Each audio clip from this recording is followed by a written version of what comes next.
Douglas firs along Route 138 don't just line the road. They swallow it. By the time you're 15 miles past Steamboat, the canopy closes overhead like a fist, and your headlights barely make a dent in the black. I've been running this stretch between Roseburg and Diamond Lake for 9 years, hauling timber equipment, construction supplies, whatever needs moving through the Cascade Range. Most nights, it's just me, the hum of the engine, and the endless parade of tree trunks sliding past my windows like bars on a cage. That's how it was supposed to be on the night of October 14th, 2023. Just another run. Just another load. Just another dark road that I knew by heart. But that night, something changed. It started with the weather. A cold front had been pushing down from Canada all week, and by the time I rolled out of Roseburg at 9:30, the temperature had dropped into the low 30s. Fog crept in from the valleys, thick and low, clinging to the asphalt like it had weight. My wipers were on intermittent, smearing moisture across the glass every few seconds, and the defroster was cranked high enough that I could feel the heat baking my knuckles on the wheel. The CB was quiet, not unusual for this route, but tonight it felt different, heavier, like the static itself was holding its breath. I'd been on the road for about an hour when I saw the first reflector. It was a small, orange square nailed to a post, the kind the Forest Service uses to mark trailheads and turnoffs. I didn't think much of it at first. Plenty of those scattered along 138, most of them leading to hiking trails or old logging roads that haven't seen traffic in decades. But then I saw another one, and another, spaced about 100 yards apart, each one catching my headlights just long enough to throw a brief flash of color into the fog before disappearing again. It was like breadcrumbs, like someone was marking a path. I reached for my coffee thermos, took a sip, and tried to ignore the unease creeping up my spine. Probably just trail markers, I told myself. Probably nothing. But the further I drove, the more I noticed them. And the more I noticed them, the more I couldn't shake the feeling that they were guiding me somewhere, leading me deeper into the forest, deeper into the fog, deeper into something I didn't understand. I checked my mirrors. Empty. Nothing but darkness, and the faint glow of my trailer lights reflecting off the mist. I was alone out here, completely alone. That's when I saw the truck. It was parked on the shoulder about a quarter mile ahead, nose pointed toward the trees. No lights, no flashers, just a dark silhouette against the darker forest. As I got closer, I could make out the shape. It was a pickup, older model, maybe a Ford or a Chevy, with a rusted tailgate and a dented bumper. The driver's door was open, not wide, just cracked, like someone had stepped out in a hurry and forgotten to close it all the way. The dome light was off, the cab was empty. I eased off the throttle and let my rig slow to a crawl. My first instinct was to keep going, mind my own business, stay on schedule. But something about the way that door hung open, the way the truck sat so still, so abandoned, made me hesitate. I've been driving long enough to know that people don't just leave their vehicles on the side of a mountain road in the middle of the night. Not without a reason. Not without help. And if someone was out there, hurt or lost, or worse, I couldn't just roll past and pretend I didn't see it. I pulled my rig onto the shoulder about 50 feet behind the pickup and put on my hazards. The yellow lights strobed against the fog, turning everything into a pulsing, dreamlike blur. I killed the engine and sat there for a moment, listening. The silence was immediate and oppressive. No wind, no animals, no distant hum of traffic. Just the faint ticking of my cooling engine and the soft hiss of the fog pressing against the windows. I grabbed my flashlight from the door pocket, a heavy mag light that could double as a weapon if it came to that, and stepped down from the cab. The cold hit me like a slap. The moisture in the air made it feel 10 degrees colder than it was, and my breath came out in thick clouds that hung in front of my face before dissolving into the mist. I zipped my jacket up to my chin and walked toward the pickup, keeping my flashlight low. The beam cut through the fog in a pale cone, illuminating the gravel shoulder, the edge of the trees, the rusted tailgate with its faded license plate. Oregon tags, local. That made it worse somehow. This wasn't some out-of-state tourist who'd pulled over to take pictures and wandered off. This was someone who knew these roads, someone who should have known better. I reached the driver's door and pulled it open the rest of the way. The hinges creaked, loud in the silence, and the dome light flickered on. The interior was a mess. Fast food wrappers littered the floor, along with empty soda cans and a crumpled map of the Umpqua National Forest. The keys were still in the ignition. The engine was cold. I reached in and touched the seat. Dry, no rain, no dew. Whoever had been sitting here had left recently. Within the last hour, maybe less. I backed away from the truck and swept my flashlight across the shoulder. The gravel was scuffed, like someone had been pacing, but there were no clear footprints. The fog made it impossible to see more than 20 feet in any direction, and the forest beyond was a wall of black. I called out, my voice cutting through the silence like a knife. "Hello? Anybody out there? You need help?" Nothing, just my own voice echoing back to me, thinner and weaker than it should have been.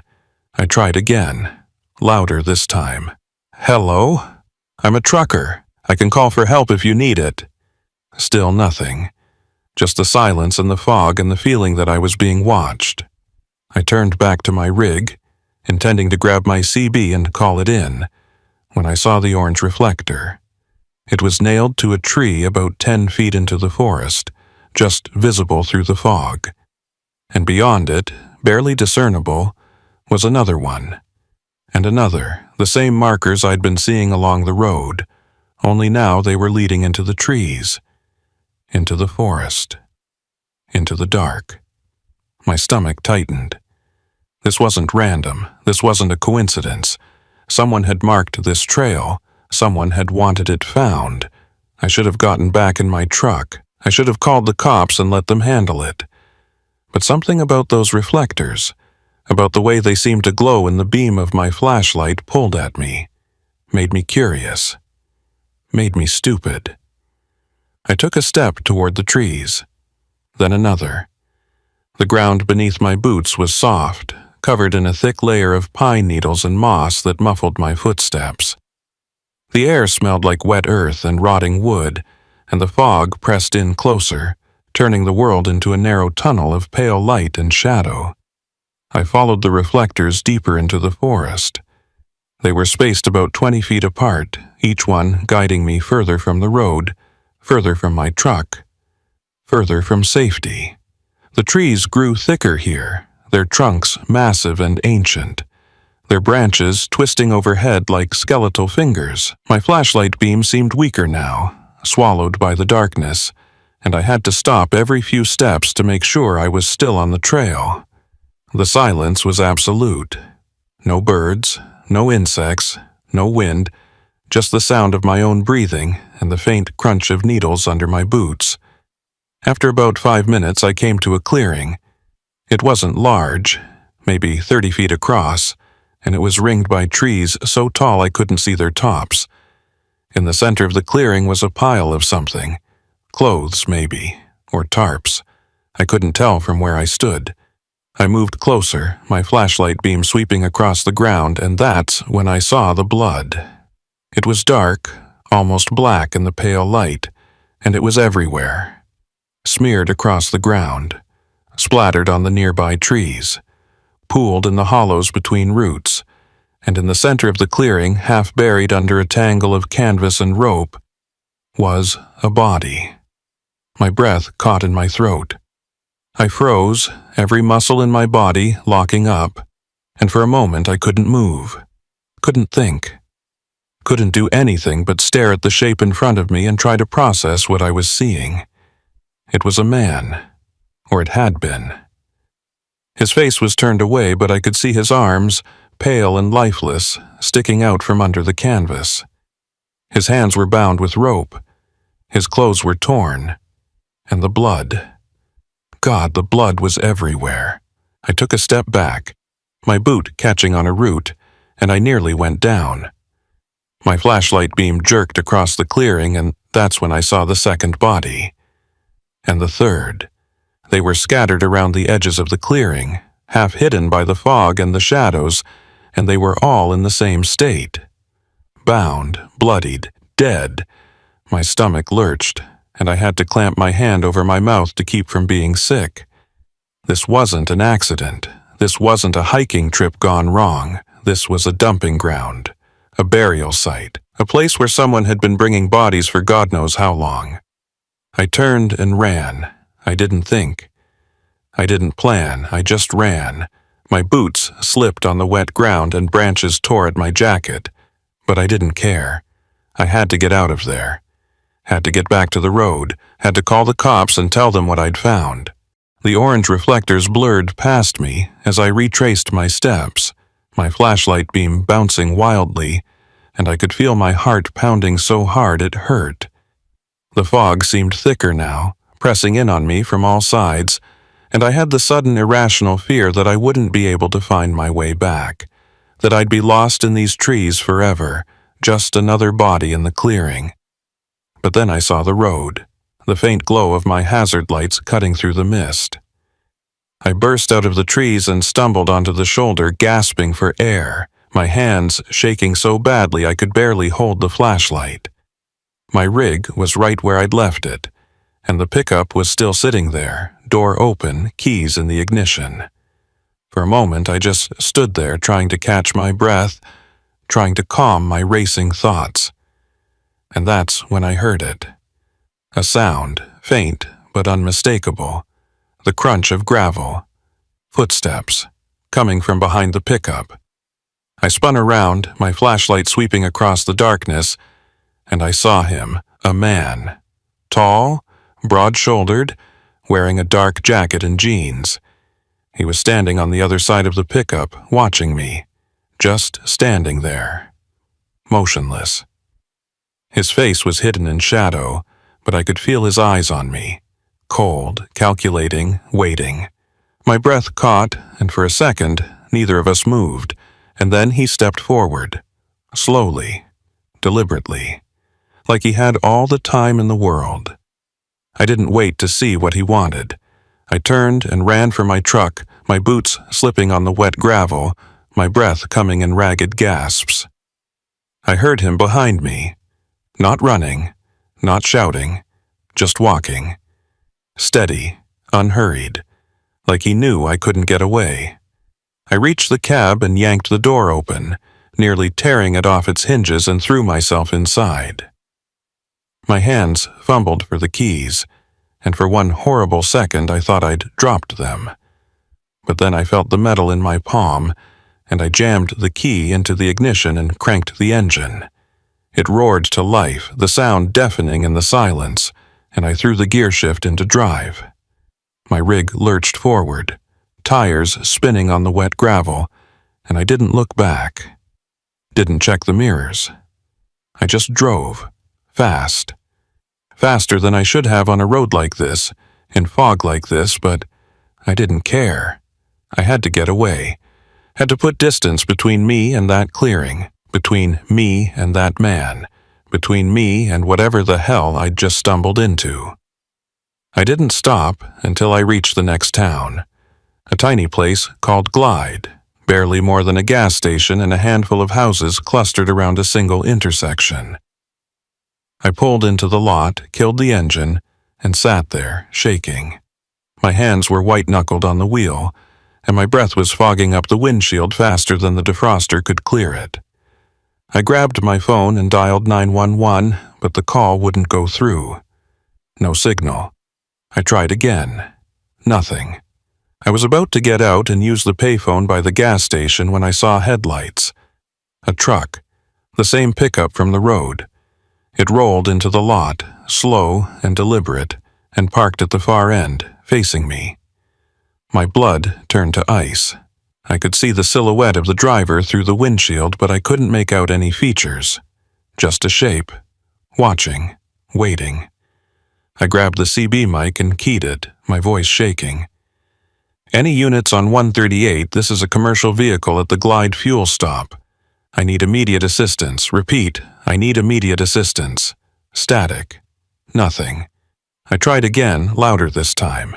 Anybody out there? I've got a situation here. I need help. Still nothing.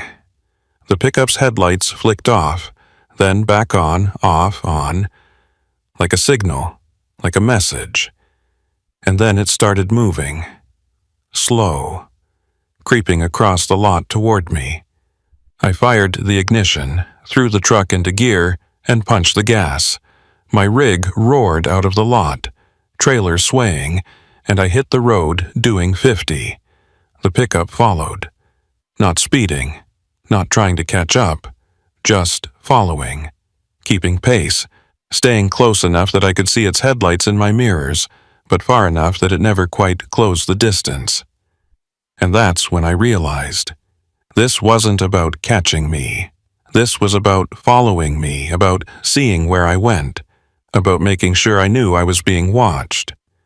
I drove for 20 miles without stopping, my eyes flicking between the road and the mirrors, and the pickup never fell back. It stayed there, like a shadow, like a ghost, and no matter how fast I went, no matter how many turns I took, it was always there, always watching, always following. And then, just as suddenly as it had appeared, it was gone. I blinked, and the headlights were no longer in my mirror. I slowed, checking every angle, every sight line, but there was nothing. Just the road. Just the fog. Just the silence. I didn't stop again until I reached Roseburg. I pulled into the first truck stop I saw, parked under the brightest lights I could find, and called the police.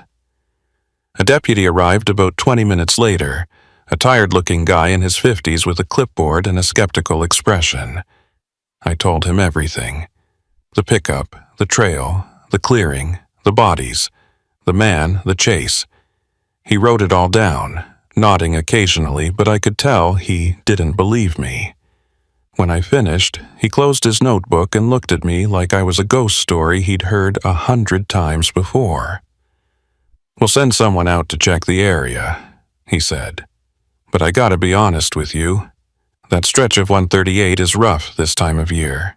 Fog plays tricks on people. Makes you see things that aren't there." I wanted to argue, wanted to tell him that I knew what I'd seen, that I wasn't crazy, that those bodies were real, but the look in his eyes told me it wouldn't matter. He'd already made up his mind. I was just another tired trucker with a wild story and no proof. He gave me his card, told me to call if I remembered anything else, and left.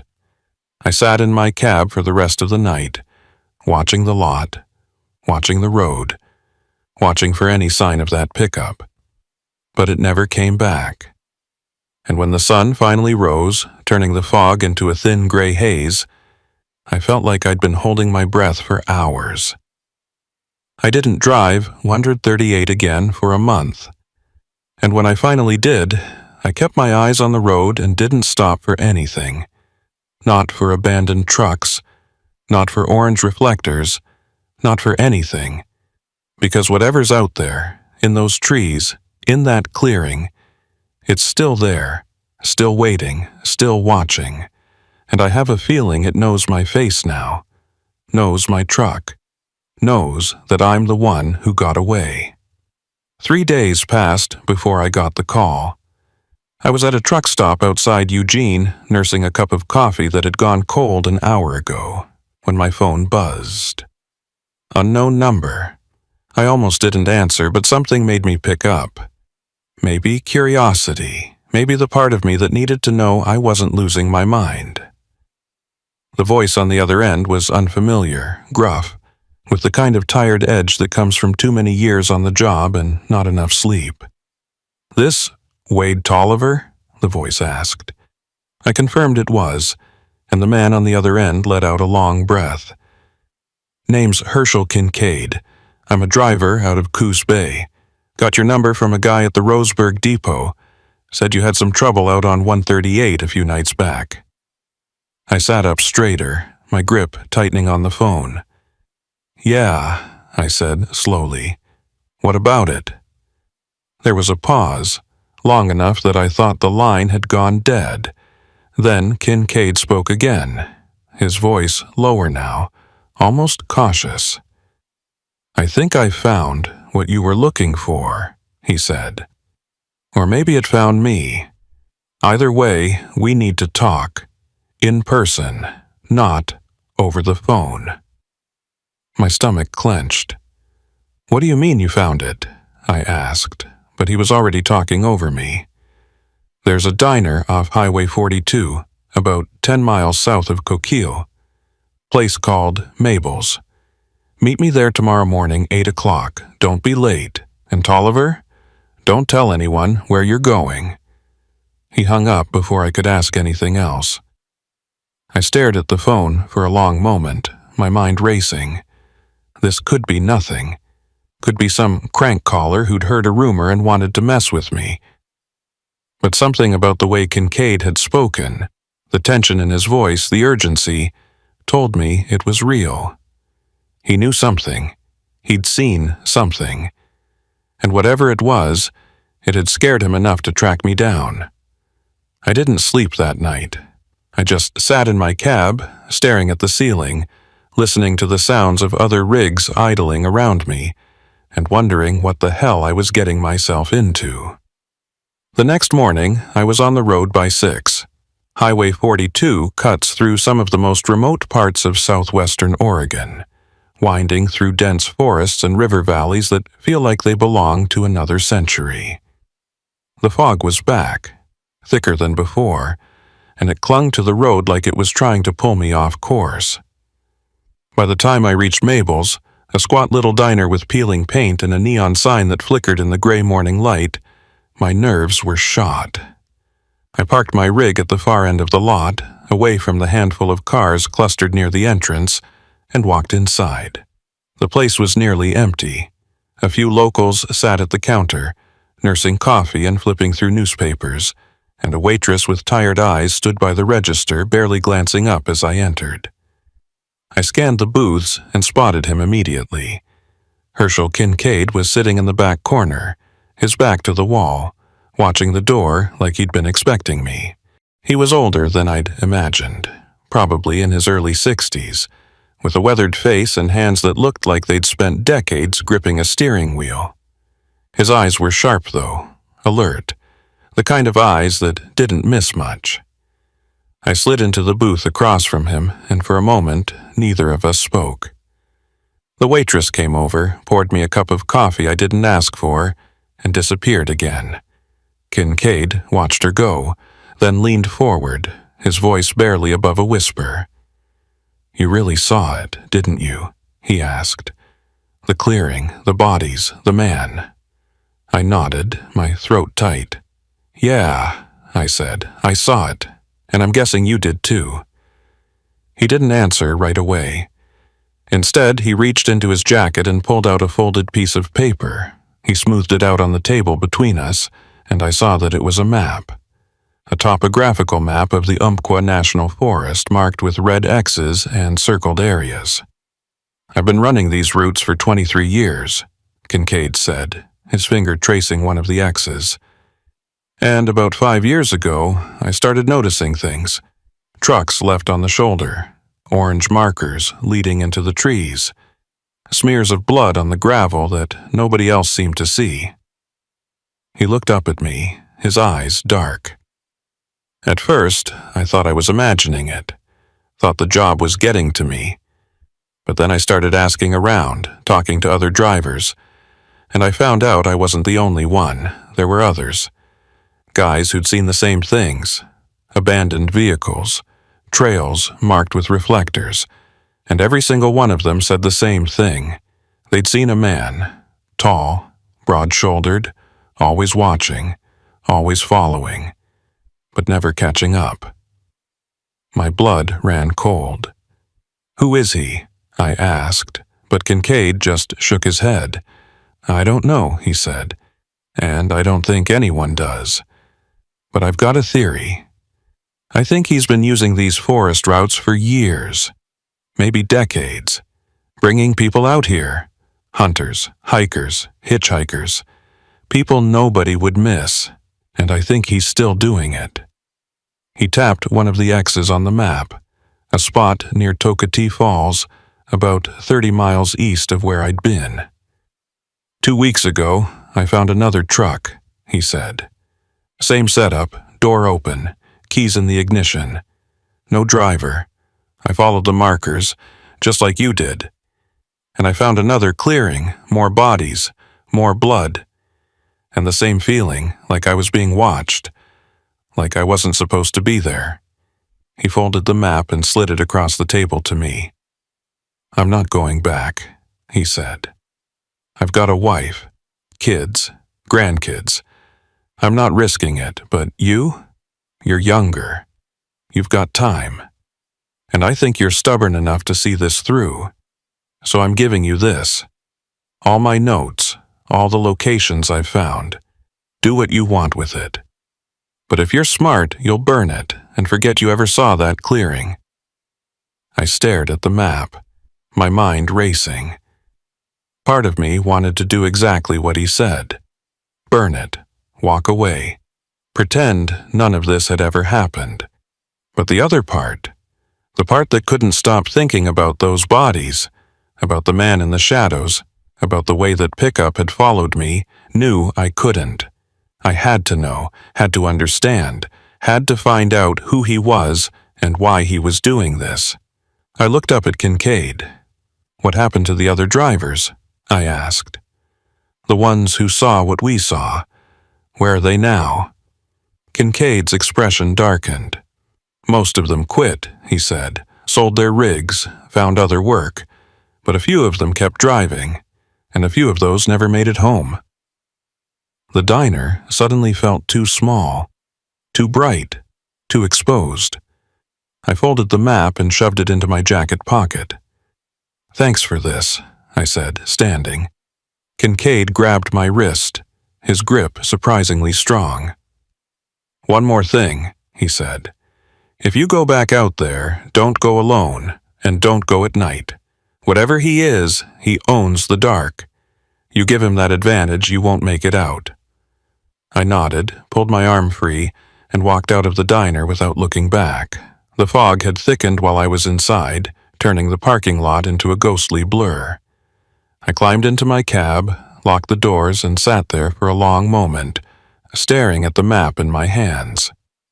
Kincaid's X's covered a 30-mile stretch of forest, all of them clustered around Route 138 and its tributaries.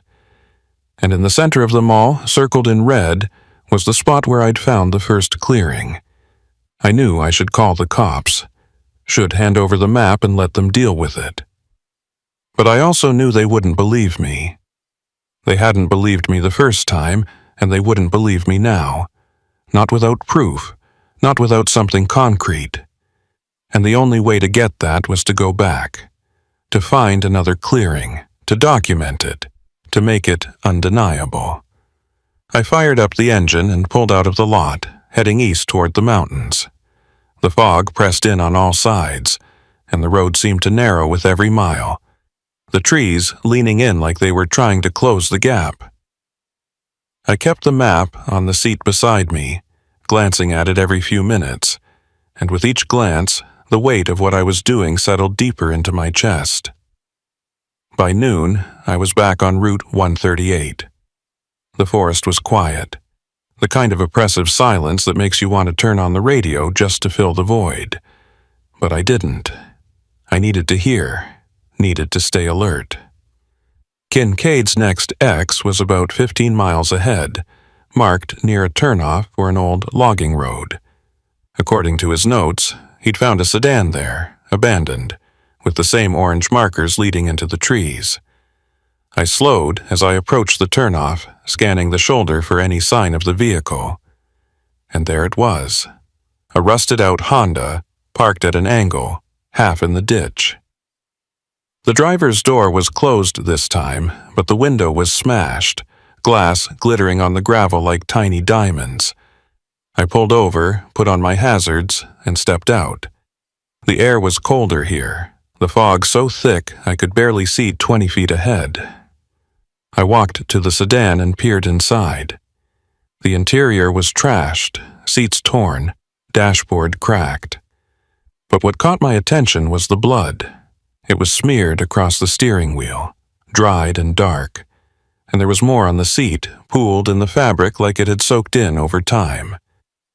My stomach turned, and I backed away, my flashlight sweeping across the shoulder.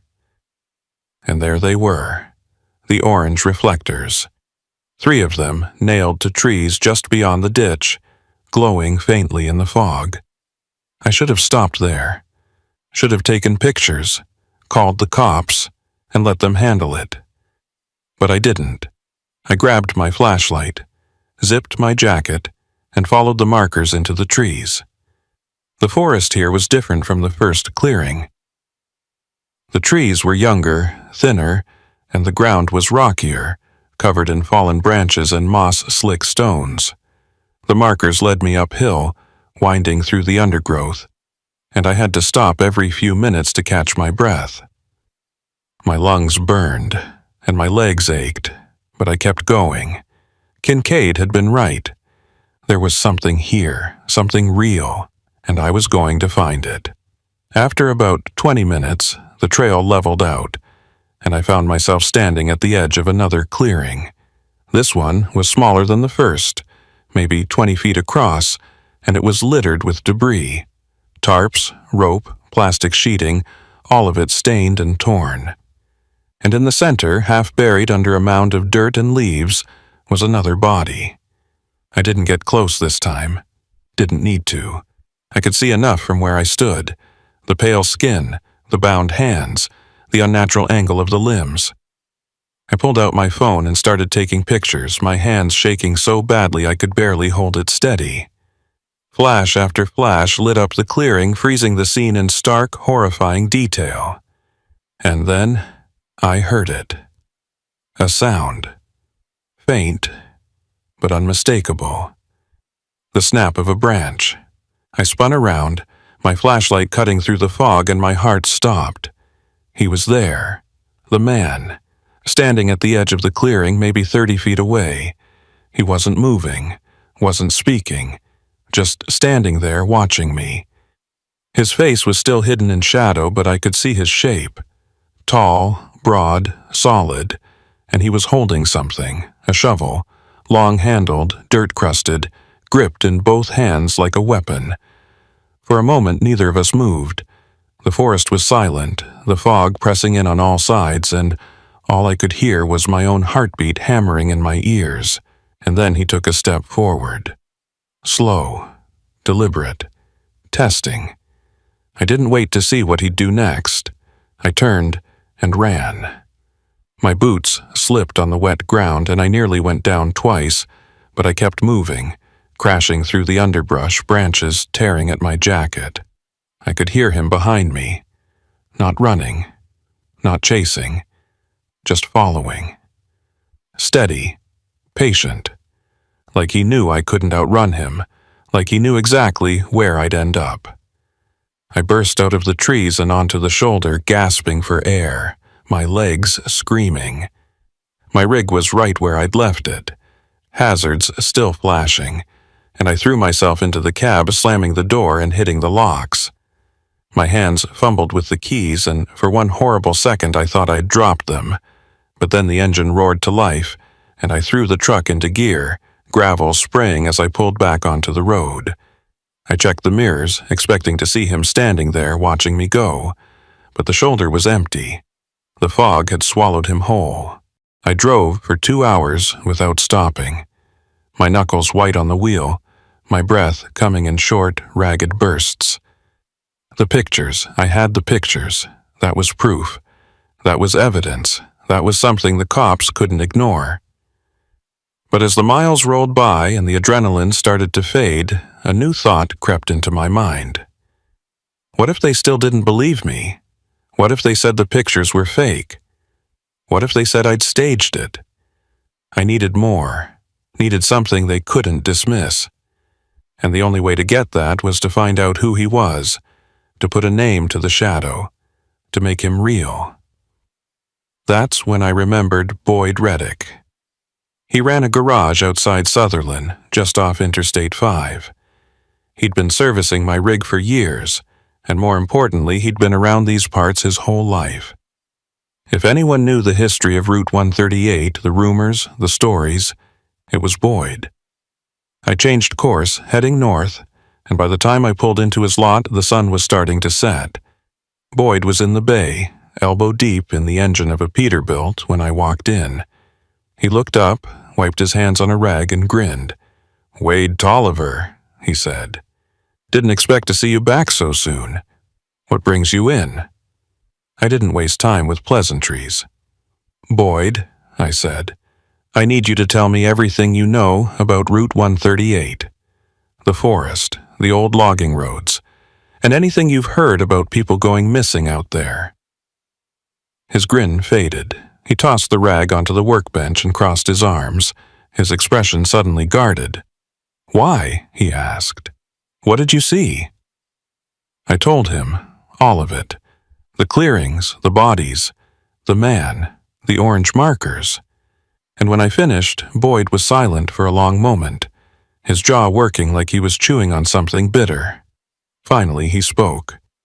"You're not the first person to come in here asking about that," he said. "And you won't be the last." Boyd walked over to a filing cabinet in the corner of the garage, the kind that looked like it had been there since the 70s, dented and covered in oil stains. He pulled open the bottom drawer and rummaged through a stack of yellowed papers, muttering to himself. After a moment, he pulled out a folder and dropped it on the workbench between us. The folder was thick, stuffed with newspaper clippings, handwritten notes, and what looked like police reports. "This goes back 40 years, Boyd said, flipping it open. "Maybe longer. My old man kept these, said it was important to remember, to know what was out there." He pulled out a clipping from 1987. The headline read, "Hiker Missing on Route 138, Search Suspended." Below it was a grainy photo of a young man, smiling, standing in front of a trailhead sign. Name was Danny Pruitt, Boyd said. 23 years old. Went up to hike the North Umpqua Trail and never came back. Rangers searched for 2 weeks. Found his car parked at a turnoff, keys in the ignition. No sign of struggle. Just gone. He pulled out another clipping, then another. Each one told a similar story. Hikers, hunters, hitchhikers, all of them disappearing along the same stretch of highway. Some of the cases were investigated, some weren't, but none of them were ever solved. "The locals don't talk about it much," Boyd continued, his voice low. "But everybody knows. Route 138 is cursed, or haunted, or whatever you want to call it. People go in, and they don't come out. And the ones who do come out, they're never the same." He looked at me, his eyes hard. "You want my advice? Stop digging. Stop looking. Because the more you look, the more you'll find. And trust me, Wade, you don't want to find what's at the end of this." I stared at the clippings, my stomach churning. 40 years. 40 years of disappearances, and nobody had done anything. Nobody had connected the dots. Or maybe they had and they just didn't care. "What about the man?" I asked. "The one I saw? The one following people? Has anyone ever seen him before?" Boyd hesitated, then nodded slowly. "There's stories," he said. "Old stories. My old man used to tell me about a guy who lived out in the forest back in the 60s. Worked for the lumber companies, clearing roads and marking trails. Name was something like Cutler or Coulter. I can't remember exactly. But people said he was strange, kept to himself, didn't talk much. And then one day he just disappeared. walked into the woods and never came back. Boyd tapped the folder. A few years later, loggers started finding things. Campsites that looked lived in, but nobody ever saw anyone there. Tools left behind. Clothes. And then the disappearances started. At first, people thought it was bears or cougars. But bears don't take your shoes. They don't leave markers. They don't watch you from the trees. He closed the folder and pushed it toward me. "Take it," he said. "Maybe it'll help you figure out what you're dealing with. But Wade, I'm serious. If you keep pushing this, if you keep going back out there, you're going to end up like one of those clippings. Just another name on a list that nobody remembers." I took the folder, my hands trembling slightly. "I can't just let it go," I said. "I saw those bodies, Boyd. I saw what he did to them. If I don't do something, he's just going to keep doing it, and more people are going to die." Boyd shook his head, his expression grim. "Then don't go alone," he said. "And for God's sake, don't go at night." I thanked him, tucked the folder under my arm, and walked out into the fading light. The sun was setting behind the mountains, turning the sky a deep orange that bled into purple at the edges. My rig sat in the lot, massive and solid, and for a moment I just stood there, staring at it. This was my livelihood, my life. And now it felt like a cage, a trap, something that kept pulling me back to the same roads, the same forests, the same darkness. I climbed into the cab and spread the folder out on the passenger seat. The clippings were organized by date, and as I flipped through them, a pattern emerged. The disappearances clustered around specific times of year. Late fall and early spring, times when the fog was thick and the roads were empty. Times when a person could vanish and nobody would notice for days, and they all happened within a 30-mile radius of Route 138. I pulled out Kincaid's map and laid it next to the clippings. The X's he'd marked lined up almost perfectly with the locations where people had gone missing. It wasn't random. It was systematic, deliberate. This wasn't some opportunistic killer. This was someone who knew the area, who knew the roads, who knew exactly where to go and when to strike. I sat back, my mind racing. If Boyd's story was true, if the man I'd seen was the same person who disappeared in the 60s, then he'd been doing this for over 50 years. 50 years of hunting, of hiding, of killing, and nobody had stopped him. Nobody had even tried. But why? Why hadn't the police done anything? Why hadn't they connected the cases? The answer was obvious. Because nobody cared. These weren't wealthy tourists or prominent locals. These were drifters, hitchhikers, people on the margins, people who wouldn't be missed, people who were easy to forget. And that made me angrier than anything else, because it meant that if I didn't do something, nobody would. I fired up the engine and pulled out of Boyd's lot, heading back toward Route 138. The sun had set completely now, and the darkness was absolute. My headlights cut through the black, illuminating the road in narrow slices, and the trees pressed in on all sides like walls.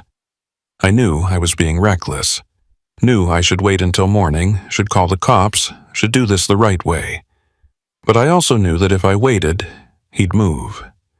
He'd clear out the clearings, bury the evidence, and disappear back into the forest, and I'd be left with nothing but stories and suspicions. I had to act now, had to catch him off guard, had to make him real. The first X on Kincaid's map was the clearing where I'd found the first bodies. I didn't go back there. Too much ground to cover, too much risk. Instead, I headed for the third X, a spot marked near Diamond Lake about 40 miles east. According to Kincaid's notes, he'd found tire tracks there, leading off the main road and into the forest. Deep tracks, like someone had been hauling something heavy. I reached the turnoff just after 9 o'clock. The road was narrow, barely wide enough for my rig, and the trees hung so low over the asphalt that branches scraped the top of my trailer as I passed. I slowed to a crawl, my eyes scanning the shoulder for any sign of the tracks. And then I saw them. 2 deep ruts cutting into the gravel, leading off the road and into the darkness. I pulled over, put on my hazards, and grabbed my flashlight. The air outside was freezing, and my breath came out in thick clouds that hung in front of my face. I followed the tracks into the trees, my boots crunching on the frozen ground. The tracks were fresh, no more than a few days old, and they led deeper into the forest, winding around massive tree trunks and overfallen logs. After about 10 minutes, I saw a light. Faint, flickering like a campfire. I killed my flashlight and crouched low, moving slowly, trying to stay silent. The light grew brighter, and I could hear sounds now. The crackle of flames, the scrape of metal on wood, and voices, low, indistinct, but definitely human. I crept closer, staying behind the trees, and peered into a small clearing. There was a fire in the center, built inside a ring of stones, and next to it was a tarp stretched between 4 posts, creating a makeshift shelter. Under the tarp were supplies: canned food, water jugs, rope, tarps, and tools. Shovels, axes, saws, all of them stained and worn. And sitting by the fire, warming his hands, was the man. He was older than I'd expected, maybe in his 70s, with a long gray beard and hollow eyes that reflected the firelight. He was muttering to himself, words I couldn't make out, and every few seconds he'd glance toward the trees like he was expecting something, or someone. I pulled out my phone and started recording. My hands were shaking, but I kept the camera steady, capturing his face, the camp, the tools. This was it. This was the proof. This was what the cops needed. But as I recorded, something shifted in the clearing. The man stopped muttering, stopped moving. And then, slowly, he turned his head and looked directly at me. Our eyes met, and for a moment, the world seemed to freeze. He didn't shout, didn't move, he just stared, his expression unreadable, and then he smiled. It was a slow, deliberate smile, the kind that said he knew exactly who I was and exactly what I'd seen. And then he stood. I didn't wait. I turned and ran, my boots pounding the frozen ground, branches whipping at my face. I could hear him behind me, crashing through the underbrush, his breathing heavy and ragged.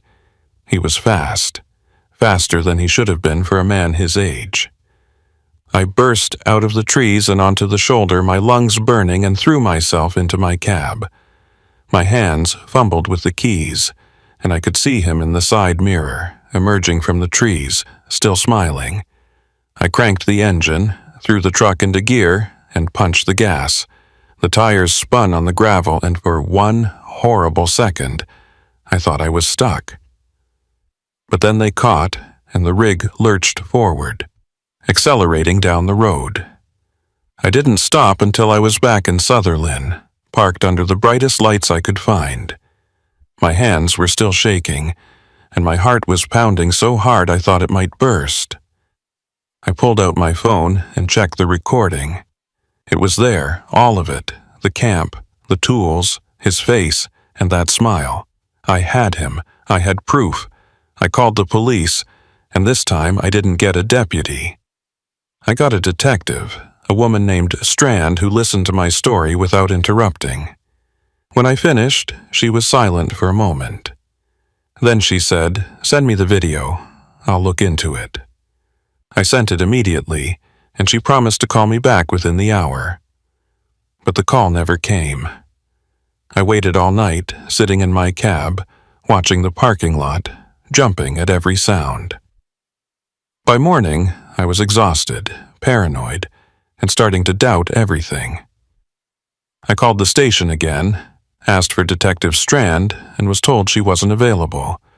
I left a message, then another, and another, but she never called back.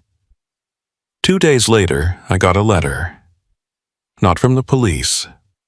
From an attorney. It was brief, clinical, and terrifying. It informed me that I was under investigation for trespassing on private property, harassment, and making false statements to law enforcement. It advised me to cease all contact with the police and to retain legal counsel immediately. I read the letter 3 times, my hands trembling, my stomach twisting into knots. They weren't going to help me. They were going to bury me. I called Kincaid, but his number was disconnected. I drove to Boyd's garage, but it was closed, a for sale sign hanging in the window. I was alone, completely alone, and the man in the forest knew it. That night, I parked my rig at a truck stop outside Roseburg, the same one I'd used a dozen times before. I locked the doors, closed the curtains, and tried to sleep. But every time I closed my eyes, I saw his face, that smile, those hollow eyes, and I knew, deep down, that this wasn't over, that he was still out there, still watching, still waiting, and that sooner or later he'd come for me. The next morning, I found something on my windshield. A piece of paper, folded in half, tucked under the wiper. I unfolded it slowly, my hands shaking, and my blood turned to ice. It was a photograph. An old Polaroid, faded and cracked. It showed a clearing, my clearing, the one where I'd found the first bodies. But in the photograph, standing in the center of the clearing, smiling at the camera, was me. I was wearing the same jacket I'd worn that night, the same boots, and my face was frozen in an expression of terror. But I'd never posed for that photograph. I'd never even seen a camera, which meant he'd taken it. While I was there. While I was running, while I was terrified. He'd been watching me the whole time. I crumpled the photograph and threw it in the trash, but the image was burned into my mind. He knew who I was, knew where I parked, knew my routes, and he wanted me to know that he knew. It wasn't a threat, it was a promise. I considered quitting. Selling my rig, walking away from trucking and never looking back, but I knew it wouldn't matter. He'd find me. Wherever I went, whoever I became, he'd find me.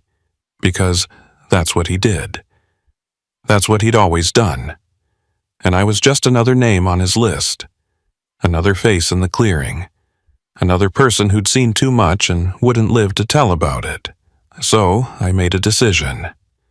If he was going to come for me, I'd be ready. I bought a dash cam, installed it myself, pointed it at the windshield and the side mirrors. I started carrying a tire iron under my seat, and I changed my routes.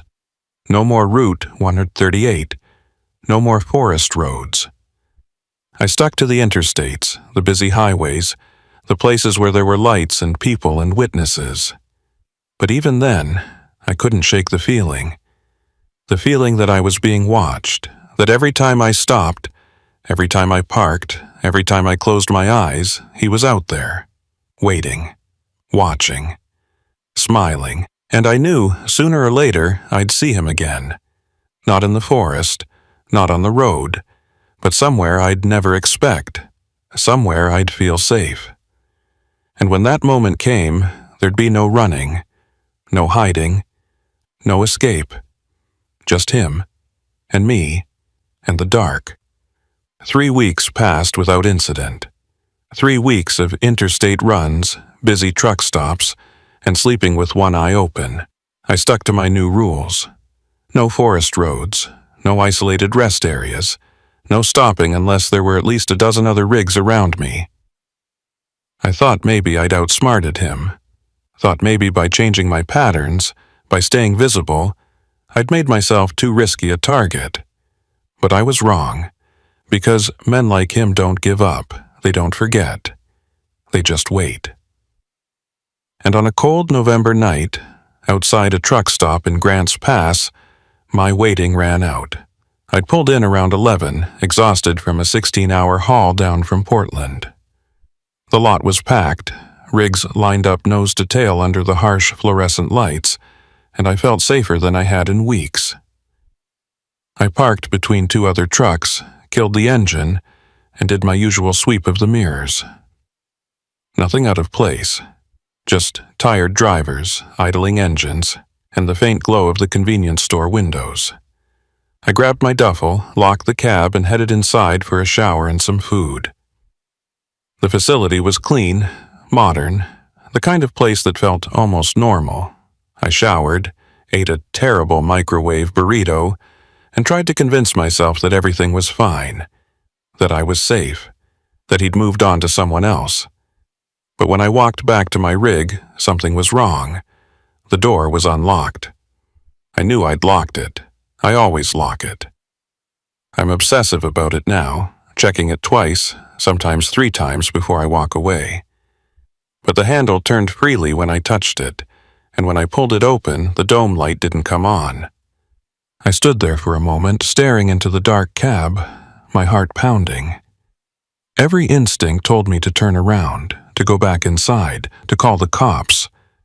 But instead, I climbed up, reaching for the light switch. My hand found it, flipped it, and the cab flooded with light. And that's when I saw it. Sitting on my passenger seat was a folder, not the one Boyd had given me, a new one, thicker, bound with a rubber band. I picked it up slowly, my hands trembling, and slid the band off. Inside were photographs, dozens of them, all Polaroids, all old, and all of me. There was one of me at a rest stop outside Eugene, taken from a distance. My back to the camera as I walked toward my truck.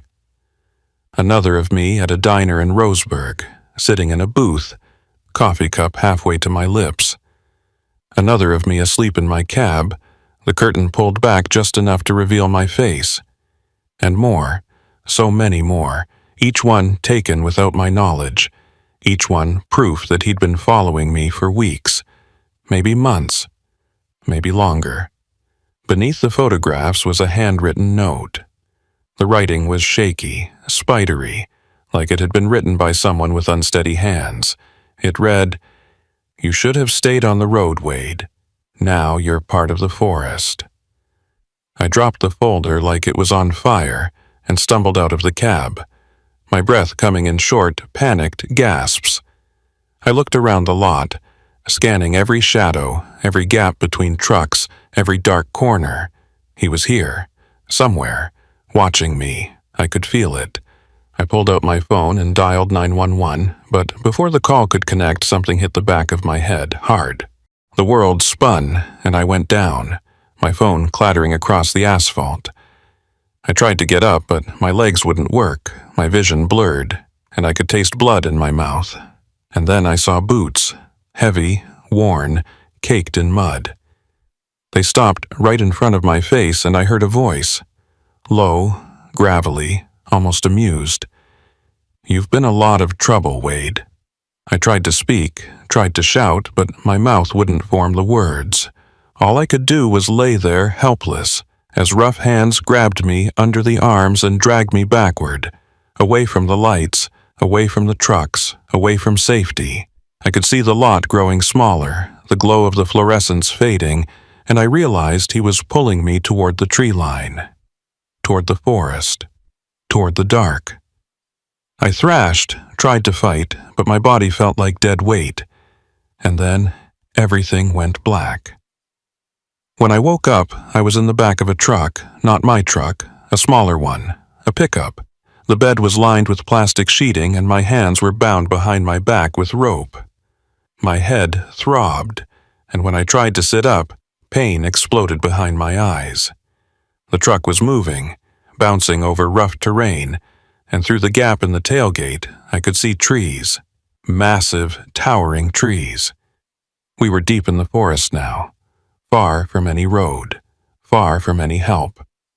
I tried to scream, but my throat was raw, and all that came out was a hoarse croak. The truck slowed, then stopped. I heard the driver's door open, then close, footsteps on gravel, and then the tailgate dropped with a metallic clang. He stood there, silhouetted against the pale moonlight filtering through the trees. Older than I'd thought.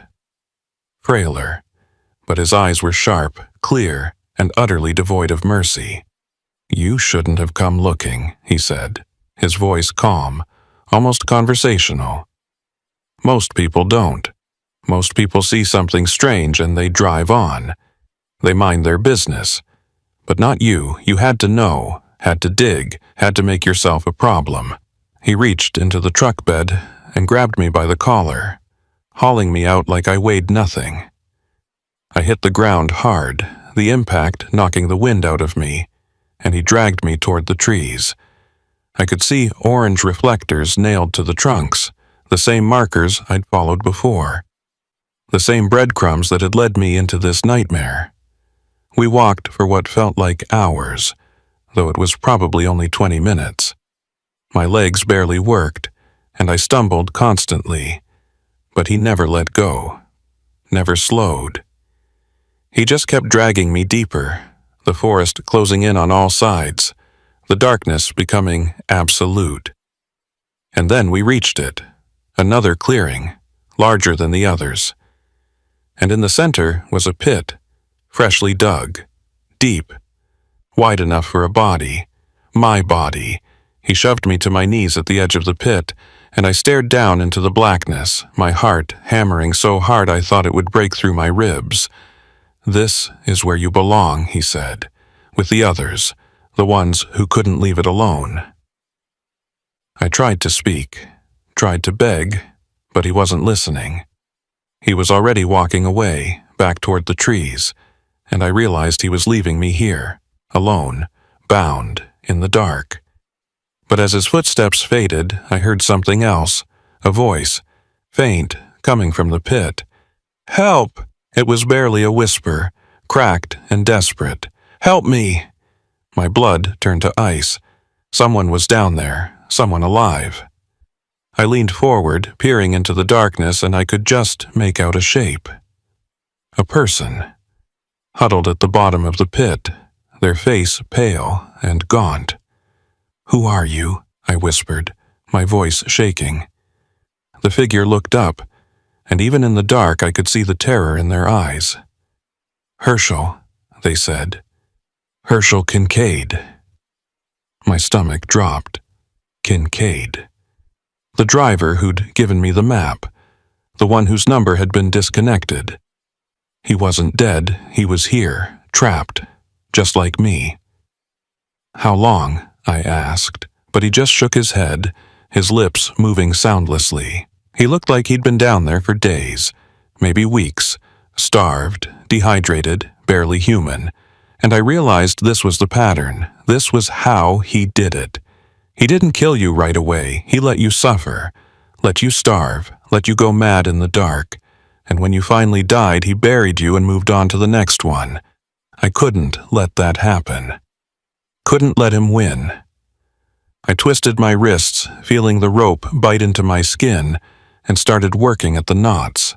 My fingers were numb, clumsy, but I kept at it, ignoring the pain, ignoring the terror, focusing only on the rope. After what felt like an eternity, I felt the knot loosen, then slip, and then my hands were free. I pulled them around, my wrists bloody and raw, and grabbed the edge of the pit.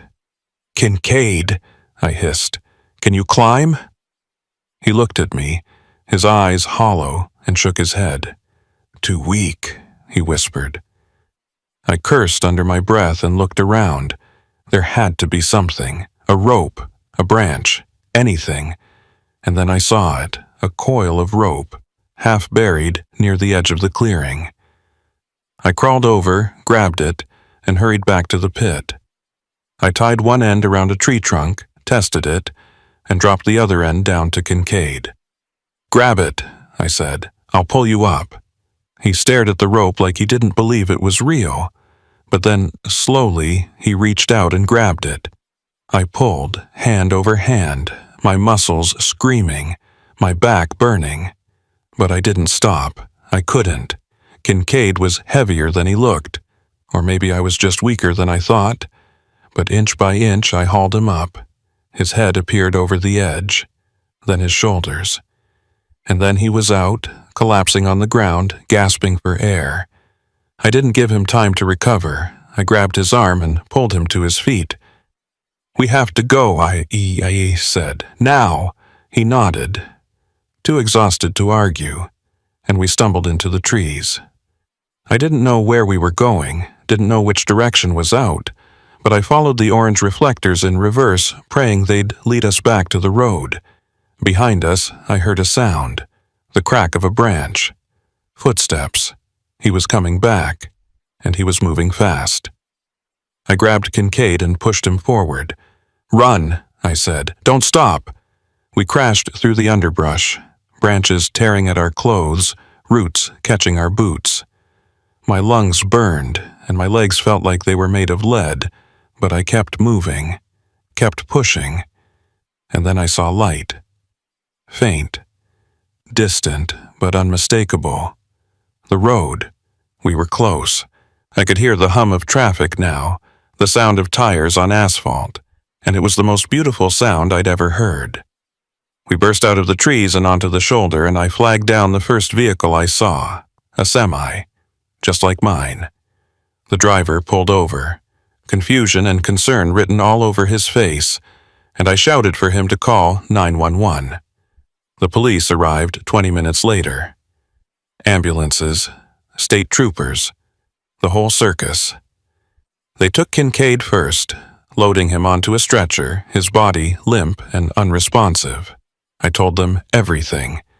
The clearing, the pit, the man, the orange reflectors. And this time, they listened. They sent units into the forest following the markers, and by dawn, they'd found it. All of it. The clearings, the bodies, the camp. But the man was gone. Vanished. Like he'd never been there at all. They searched for weeks.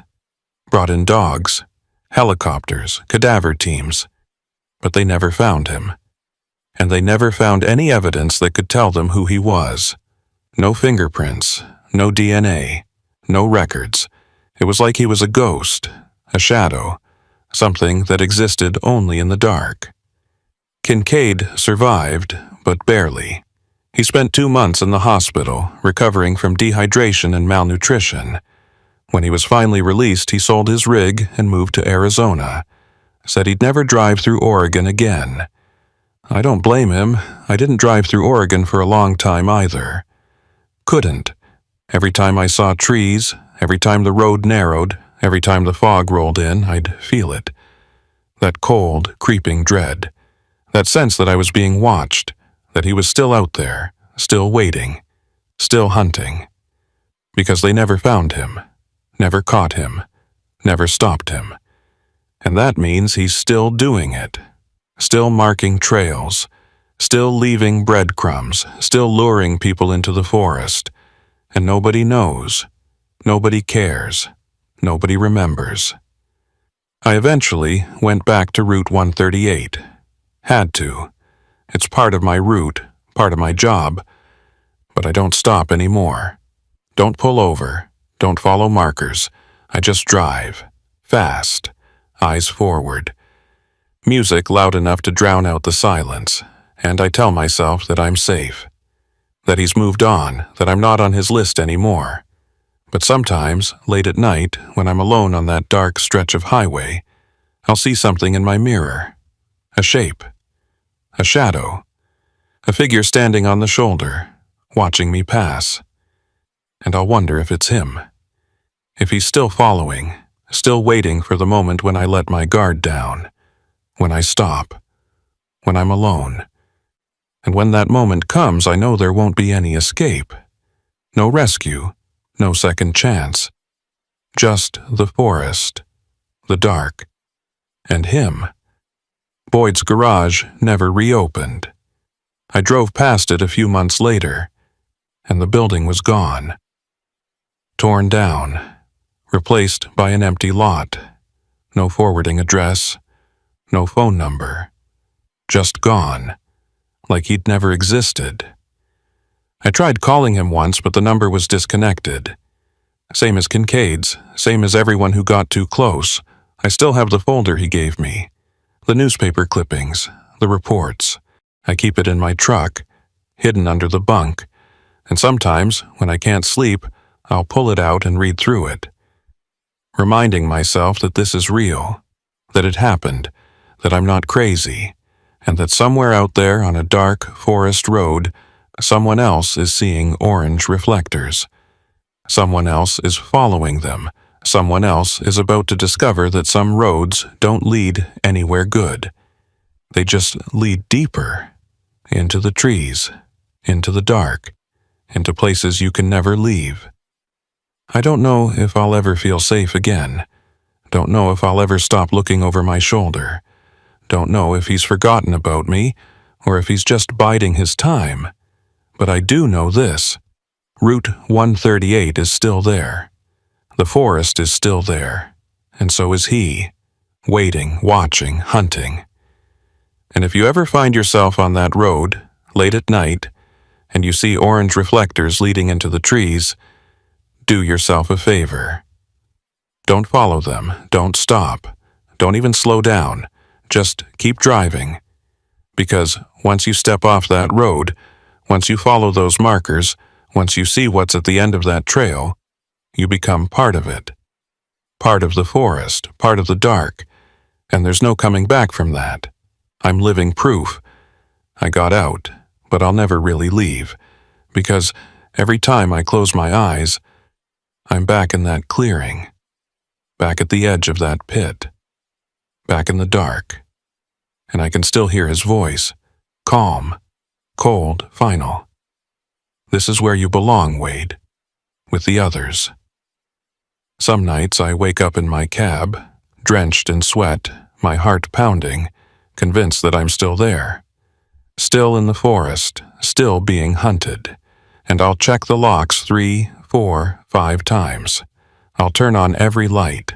I'll start the engine just to feel like I can move, like I can escape. But I know the truth. I'm not escaping. I'm just delaying. Because men like him don't stop. They don't quit. They don't forget. They just wait.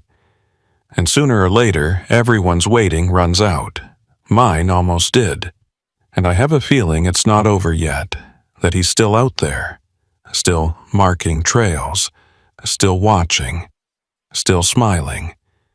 And one day, maybe tomorrow, maybe next week, maybe next year, I'll see him again. Not in the forest, not on the road, but somewhere I least expected. Somewhere I thought I was safe. And when that moment comes, there won't be any orange reflectors to follow. No breadcrumbs to lead me out. Just him, and me, and the dark. And this time I don't think I'll be lucky enough to escape. The weather report had called for light snow, maybe an inch or two. Nothing a seasoned driver couldn't handle. But by the time I hit the North Cascades Highway, the light snow had turned into a blizzard. The kind that doesn't just fall from the sky, but seems to come at you from every direction at once. Horizontal sheets of white that made the road disappear, and the world shrink down to nothing but the few feet of asphalt illuminated by my headlights. I was hauling furniture from Seattle to Spokane, a run I'd done maybe 200 times in the past decade. I knew this road, knew every curve, every grade, every place where the shoulder dropped off into nothing. But tonight, none of that mattered. Tonight, the mountain was in control. My name is Gideon Brackett, and I've been driving trucks for 31 years. Started when I was 22, fresh out of a marriage that didn't last 6 months and a factory job that paid even worse. Trucking gave me freedom, gave me purpose, gave me a reason to keep moving when staying still felt like drowning. But it also gave me nights like this, nights when the road turns hostile and every mile feels like a gamble.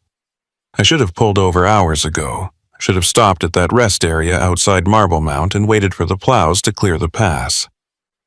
But I was behind schedule, and my dispatcher had been writing me all week about late deliveries. So I kept going, kept pushing, kept telling myself I could make it through. The snow was coming down so hard now that my wipers couldn't keep up. They scraped back and forth across the windshield, smearing ice and slush, and every few seconds I'd have to lean forward and squint just to see the road. The temperature gauge was dropping fast. 28 degrees, then 25, then 20, and the wind was picking up, buffeting the trailer so hard that I could feel the whole rig shudder with each gust. I gripped the wheel tighter, my knuckles white, and tried to focus on the yellow line that marked the center of the road. But even that was disappearing now, buried under inches of fresh powder that made everything look the same. White, endless, disorienting. I passed a sign that read, Stevens Pass Summit, elevation 461 feet. The road here was narrow, carved into the side of the mountain, with a sheer rock wall on one side and a drop-off on the other that I couldn't see but knew was there. One wrong move, one patch of black ice, and I'd be over the edge. The thought made my stomach clench, but I pushed it away and focused on keeping the rig centered.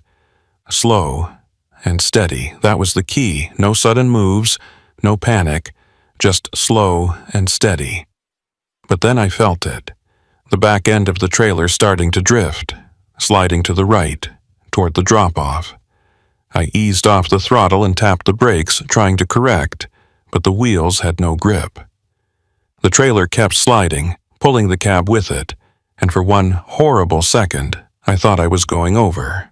I cranked the wheel hard to the left, felt the tires catch on something, gravel maybe, and the rig straightened out. My heart was pounding so hard I could feel it in my throat. I let out a breath I didn't realize I'd been holding and eased the truck to a crawl, 5 miles an hour. Then 3. The blizzard was getting worse, and visibility was down to almost nothing. I couldn't see more than 10 feet ahead, and the road had disappeared completely. I was driving blind now, relying on instinct and memory, and I knew that wasn't sustainable. I needed to stop, needed to find shelter, needed to get off this mountain before I became another statistic. That's when I saw the sign. It was half buried in snow, leaning at an angle, but I could just make out the words. Ranger Station, 2 miles. I'd passed this turnoff 100 times and never given it a second thought. The station had been closed for years, abandoned after budget cuts forced the Forest Service to consolidate operations, but right now, it was the only option I had. I turned onto the access road, feeling the tires crunch through deep snow, and prayed that the road was still passable. The access road was narrow, barely wide enough for my rig, and it climbed steeply through a dense stand of evergreens. Branches scraped the sides of the trailer, and more than once I felt the wheels spin as they tried to find traction on the icy grade. But I kept going, inching forward, and after what felt like an eternity, the trees opened up and I saw it. The ranger station sat in a small clearing, a squat wooden building with a peaked roof and boarded-up windows. There was a parking area in front, big enough for maybe 3 or 4 vehicles, and I maneuvered the rig into it as best I could, pulling forward until the nose was almost touching the tree line. I killed the engine, and the silence was immediate and oppressive. No wind, no road noise, just the faint creak of the cooling engine and the soft hiss of snow falling on metal. I sat there for a moment, catching my breath, and then grabbed my flashlight and stepped out into the storm. The cold hit me like a physical force. The wind had died down here, sheltered by the trees, but the temperature felt even lower than it had on the pass. My breath came out in thick clouds, and within seconds I could feel the moisture freezing on my beard. I zipped my jacket up to my chin, pulled my hood tight, and walked toward the station. The snow was knee-deep in places, and I had to high-step through it, my boots sinking with every step. The building looked even more derelict up close. The paint was peeling, the wood was warped, and one of the shutters hung loose, banging softly against the wall. But the door was solid, and when I tried the handle, it turned. I pushed the door open and stepped inside, sweeping my flashlight beam across the interior. The air smelled stale, like mildew and old wood, and it was barely warmer inside than it was outside, but at least it was dry. The main room was small, maybe 20 feet square, with a desk pushed against one wall, a couple of chairs, and a filing cabinet in the corner. There was a wood stove in the center of the room, its chimney pipe disappearing into the ceiling, and next to it was a stack of firewood, old and gray, but still dry. I walked over to the stove, opened the door, and shone my light inside. It was empty, but there were still ash and embers from the last fire, long since cold. I set my flashlight on the desk and started gathering kindling. There were old newspapers stuffed in a box under the desk, yellowed and brittle, and I crumpled them into balls and shoved them into the stove. Then I added some of the smaller pieces of wood, striking a match and holding it to the paper. The flames caught quickly, licking at the kindling, and within a few minutes I had a decent fire going. I added larger pieces of wood, closed the stove door, and adjusted the damper. The warmth was immediate and welcome, and I held my hands over the stove, letting the heat seep into my frozen fingers. As the room warmed, I took a closer look around. The desk was covered in dust, but there were still papers scattered across its surface. Old reports, requisition forms, maps of the surrounding area. I picked up one of the maps and unfolded it. It showed the ranger station, the access road, and a network of trails that snaked through the forest. Someone had marked several locations with red X's, but there was no key or legend to explain what they meant. I folded the map and set it back down, then opened the top drawer of the desk. Inside were more papers, a broken pencil, and a name tag. The tag was metal, tarnished and scratched, but I could still read the name stamped on it. E. Price, Ranger. I picked up the name tag and turned it over in my hand. Elwood Price. The name didn't mean anything to me, but seeing it made the place feel less abandoned, less empty. Someone had worked here, had sat at this desk, had filed these reports, and then, for whatever reason, they'd left, or been forced to leave. I slipped the name tag into my pocket, not sure why, and continued my search. The filing cabinet was locked, but the lock was old and rusted, and when I gave the drawer a hard yank, it popped open. Inside were dozens of folders, organized by year. I pulled out a few at random and flipped through them. Incident reports, maintenance logs, visitor complaints. Nothing unusual. Nothing that explained why the station had been abandoned. But then I found something that made me pause. It was a folder labeled Missing Persons 2009. I opened it and saw a stack of reports, each one detailing a hiker or camper who had gone missing in the area. There were at least a dozen cases, all of them unsolved. I read through a few of them and a pattern began to emerge. All of the disappearances had occurred in the fall or winter. All of them involved people who had been hiking alone or in small groups, and all of them had last been seen somewhere along the trails that radiated out from this station.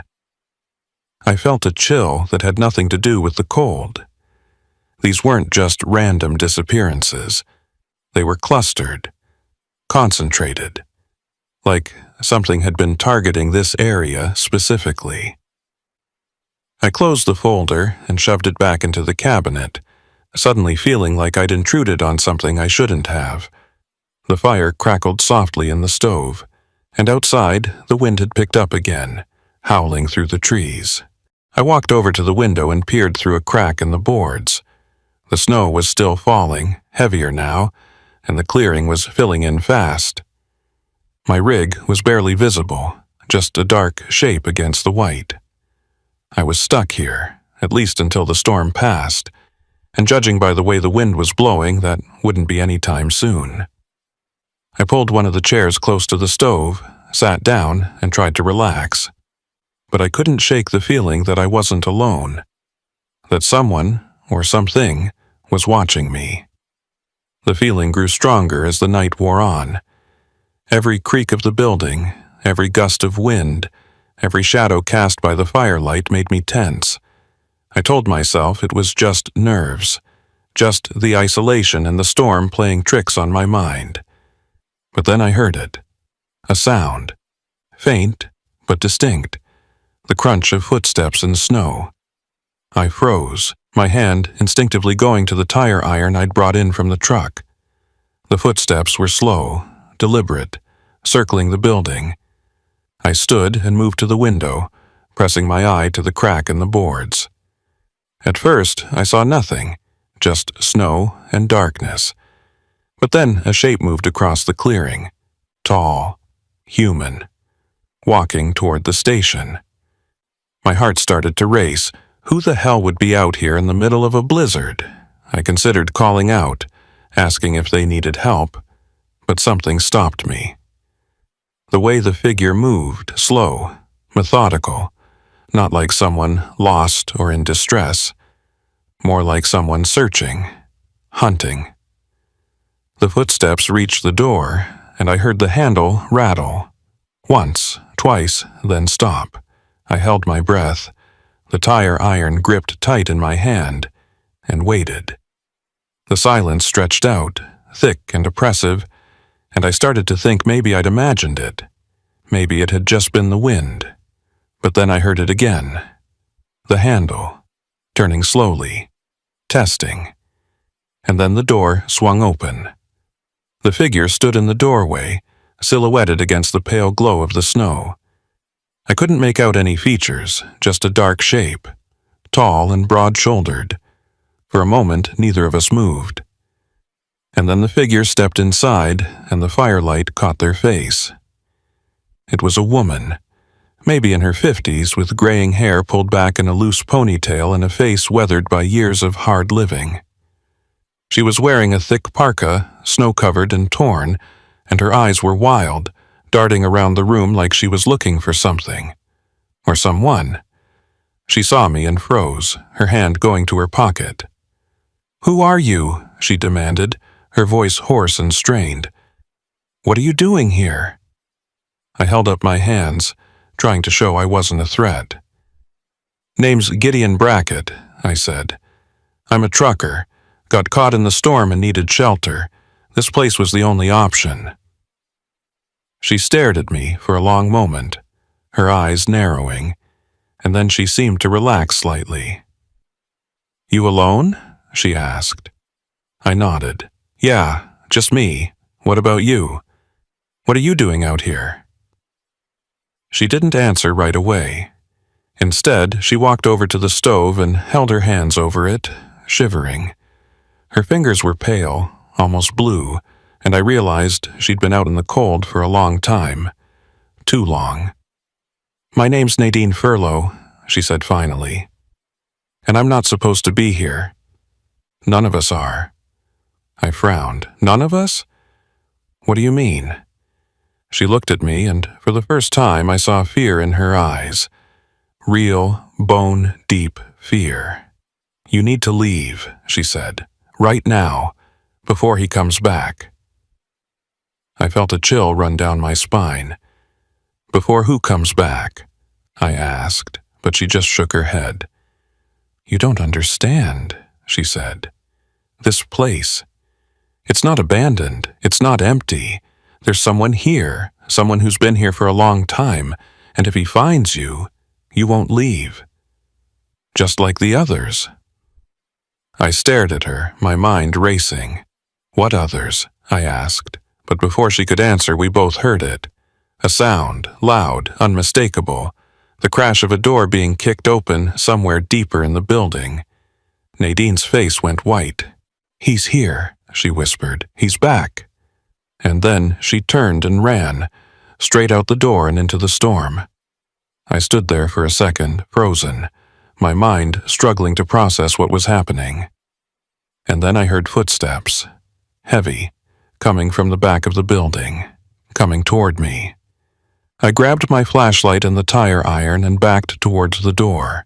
The footsteps grew louder, closer, and I could see a shadow moving in the hallway that led to the back rooms. A tall shadow, broad, moving with purpose. I didn't wait to see who it was. I turned and ran out into the snow, following Nadine's tracks. The storm had worsened, and the wind was so strong now that it nearly knocked me off my feet. But I kept running, my boots slipping in the deep snow, my lungs burning from the cold.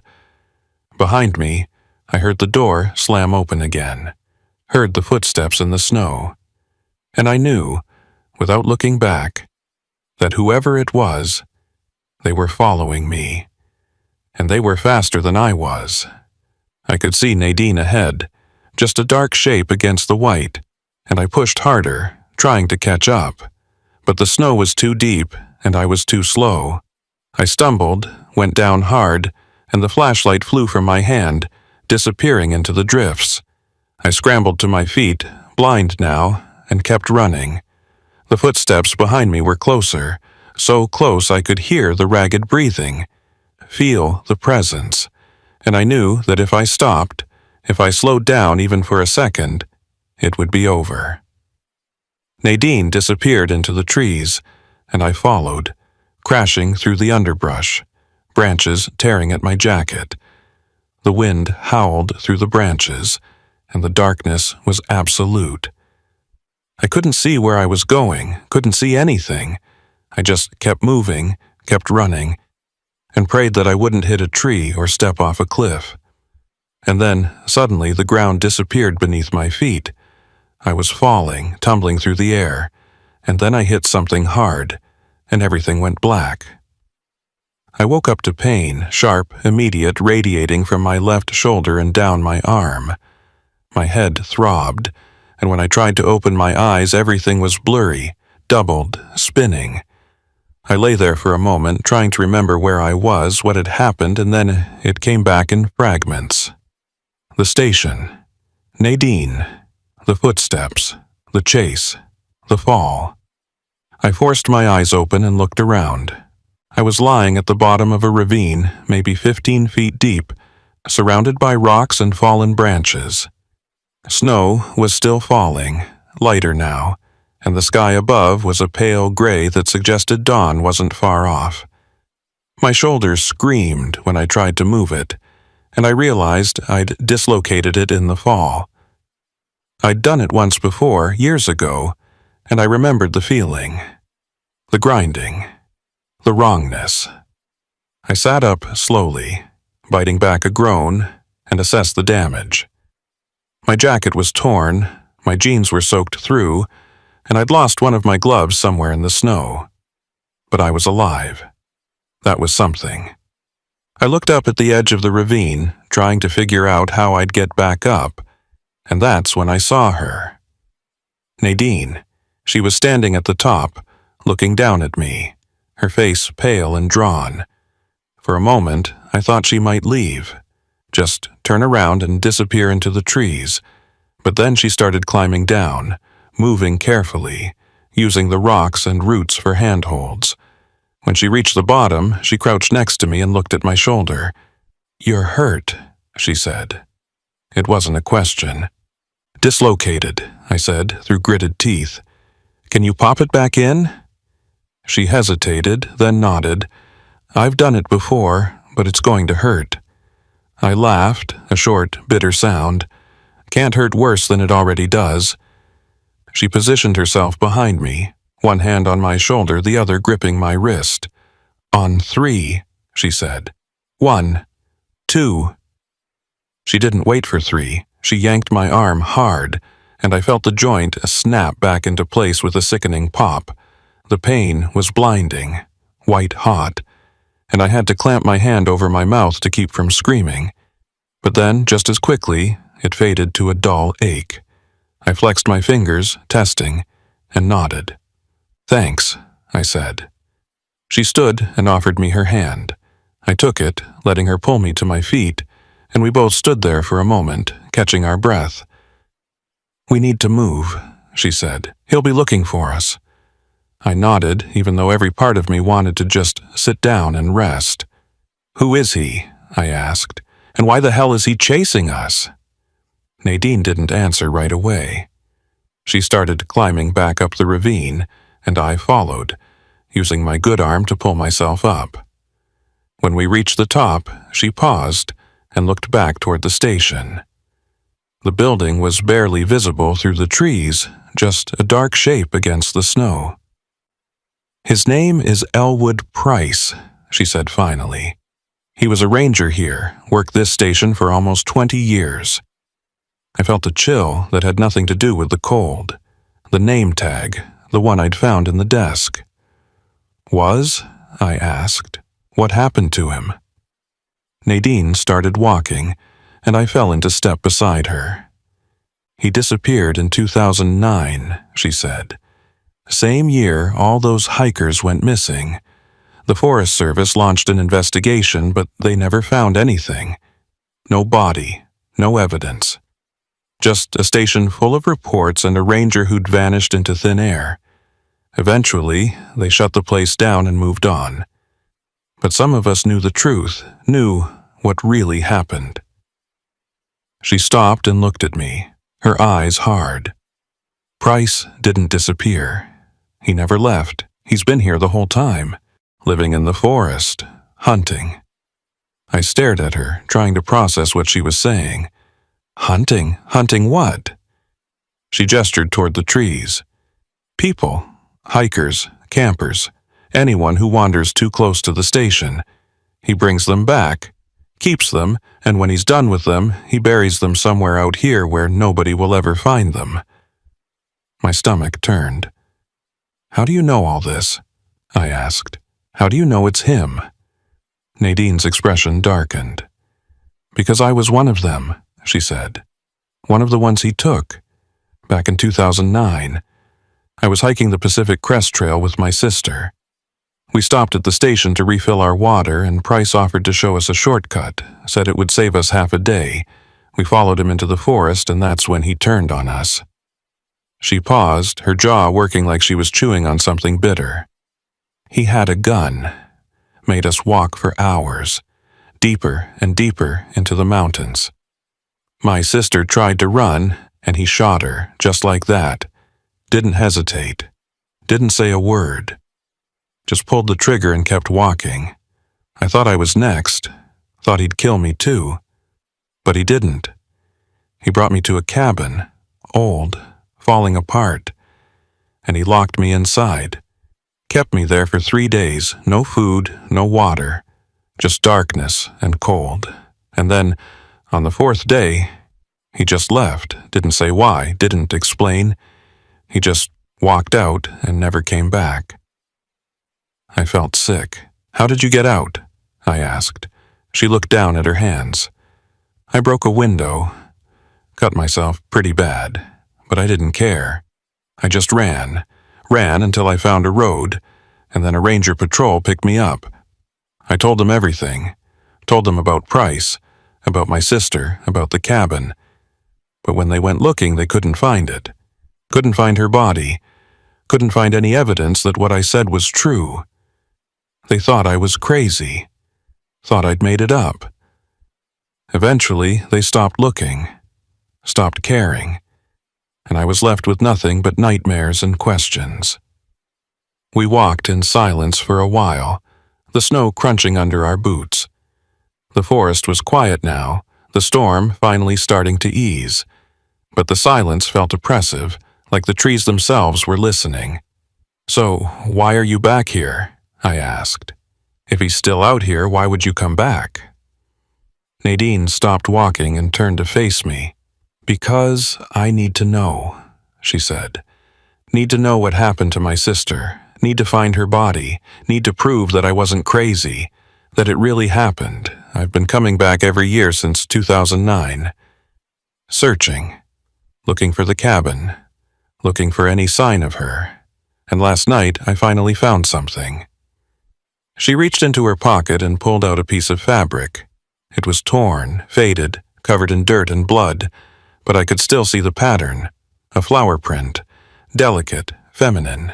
"This was hers," Nadine said, her voice breaking. "My sister's. I found it near the station, which means she's close, which means he buried her somewhere nearby, and I'm not leaving until I find her." I didn't know what to say. Part of me wanted to tell her to give up, to leave this place and never come back. But I could see in her eyes that she wouldn't. Couldn't. This wasn't just about closure. It was about justice. about making sure her sister wasn't forgotten. And I understood it better than I wanted to admit. "All right," I said. "Then we find her, together. But first, we need to get somewhere safe. Figure out a plan, because wandering around in the forest with a homicidal ex-ranger hunting us is a good way to end up dead." Nadine nodded, and we started moving again. We stayed off the main trails, sticking to the dense undergrowth where the snow wasn't as deep and our tracks would be harder to follow. After about an hour, we came to a clearing. In the center was a small structure, not a cabin, more like a shed, made of weathered wood and corrugated metal, half buried in snow. Nadine approached it cautiously and I followed. The door was unlocked, hanging loose on its hinges, and when we stepped inside, I saw that it had been used recently. There was a sleeping bag in the corner, folded neatly, a camp stove, canned food stacked on a makeshift shelf, and on the wall, illuminated by the pale morning light filtering through the cracks in the metal, was a map. It was hand-drawn, crude but detailed, showing the ranger station, the surrounding trails, and several locations marked with red X's. I walked over to the map and studied it. The X's were clustered in a rough circle around the station, each one labeled with a date. 2009, 2011, 2013, 2015, and more recent ones. 21-23. "What is this?" I asked, but I already knew. Nadine stood beside me, her face pale. "Burial sites," she said. "He's been marking them, keeping track." I counted the X's. There were 14 of them, 14 people, 14 lives. 14 families who would never know what happened to their loved ones. My hands clenched into fists, and I felt a surge of anger so strong it made my vision blur. This wasn't just about survival anymore. This was about stopping him, about making sure he couldn't do this to anyone else. "We need to document this," I said. "Take pictures, get proof, and then we get the hell out of here and call the police. Real police, not local rangers. State police, FBI, someone who will actually do something." Nadine pulled out her phone, but the screen was cracked, and when she tried to turn it on, nothing happened. "Dead," she said. "Battery's gone." I reached for my own phone, but I already knew it was pointless. I'd lost it in the fall, or maybe before that. Either way, it was gone. "All right," I said. "Then we do this the old-fashioned way. We memorize the locations, and we get out of here alive." I pulled the map off the wall, folded it carefully, and tucked it into my jacket. And that's when I heard it. A sound, faint, coming from outside, the crunch of snow. Footsteps, slow, deliberate, circling the shed. Nadine's eyes went wide and we both froze. The footsteps stopped right outside the door, and I could see a shadow moving across the gap at the bottom. Someone was there, standing just on the other side of the thin metal wall, listening, waiting. I grabbed the tire iron I'd been carrying and moved to the side of the door, pressing myself against the wall. Nadine did the same on the opposite side. The seconds stretched out, each one feeling like an eternity. And then the door swung open. The man who stepped inside was tall, gaunt, with a long gray beard and eyes that were sunken and hollow. He was wearing a ranger uniform, faded and stained, and in his hand was a revolver, old, well-maintained, and pointed directly at where Nadine had been standing just moments before.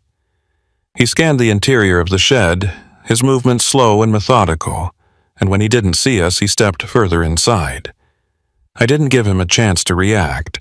I swung the tire iron as hard as I could, aiming for his gun hand. The metal connected with a sickening crack, and the revolver went flying, skittering across the floor. He let out a roar of pain and spun toward me, and I saw his face clearly for the first time. Elwood Price. The man from the name tag. The man who'd been dead for 15 years. Except he wasn't dead. He was right here, right in front of me. And he was furious. He lunged at me and I barely managed to sidestep, bringing the tire iron up again. But he was faster than he looked. He grabbed my wrist, twisting hard, and the tire iron fell from my grip. His other hand came up, fingers clawing for my throat, and I felt his grip tighten. I couldn't breathe. Couldn't think. I just reacted. I drove my knee up into his gut as hard as I could. Once. Twice. He grunted, but didn't let go. His face was inches from mine and I could smell him. Decay. Sweat. Madness. And then Nadine was there. She'd grabbed the revolver from where it had fallen, and she pressed the barrel against the side of his head. "Let him go," she said, her voice steady despite the tremor in her hands. "Or I swear to God I'll put a bullet in your skull." For a moment, Price didn't move, just stared at me with those hollow eyes, and then, slowly, he released his grip. I stumbled back, gasping for air, and Nadine kept the gun trained on him. "Outside," she said. "Move." Price smiled. It was a cold, dead smile, the kind that made my skin crawl. "You won't shoot me," he said. "You don't have it in you." Nadine's jaw tightened. "Try me." He laughed, a low, rasping sound, and then he turned and walked out of the shed. We followed, staying a safe distance behind, the gun never wavering. Outside, the storm had finally stopped, and the sky was clearing. The sun was beginning to rise, casting long shadows across the snow. Price stood in the center of the clearing, his hands at his sides, his expression unreadable. "You think you've won," he said, looking at Nadine. "You think finding that map means something, but it doesn't. Those people? They're gone, forgotten, and nobody cares. Nobody ever cared. That's why I did it, because I could. Because nobody was watching. Nobody was paying attention. And when you're gone, when you're just another name on a missing persons list, nobody will care about you either." Nadine's hand shook, and for a moment, I thought she might actually pull the trigger. But then she lowered the gun. "We're not going to kill you," she said. "We're going to make sure you rot in a cell for the rest of your life." Price's smile widened. "You'll never make it off this mountain," he said. And then he turned and ran, straight into the forest. Nadine raised the gun, but I grabbed her arm. "Don't," I said. "Save the bullets, we might need them." She nodded, and we both stood there watching him disappear into the trees. "What now?" she asked. I looked around, trying to get my bearings. The station was to the west. My rig was parked there. If we could make it back, if the engine would start, we could get out of here. "We go back," I said. "Get to my truck, and we don't stop until we're off this mountain." The walk back to the station took longer than I expected. The snow had stopped completely now, and the sun was climbing higher, turning the forest into a blinding expanse of white. But the temperature was still brutal, and every step felt like walking through wet concrete. My shoulder ached with every movement, and I could feel exhaustion creeping into my bones. Nadine walked beside me, the revolver tucked into her belt, her eyes constantly scanning the trees. Neither of us spoke. There was nothing to say. We both knew what we were walking into. Price was still out there, still hunting, and he knew these woods better than we ever would. We reached the clearing where the station sat just after noon. My rig was exactly where I'd left it, half buried in snow, but still intact. The sight of it filled me with a relief so intense it almost made my knees buckle. That truck was my lifeline, my way out, my ticket back to civilization. I pulled the keys from my pocket and hurried toward it, Nadine close behind. But as we got closer, I saw something that made my stomach drop. The front tires were flat. Both of them, slashed, deep cuts that left the rubber hanging in strips.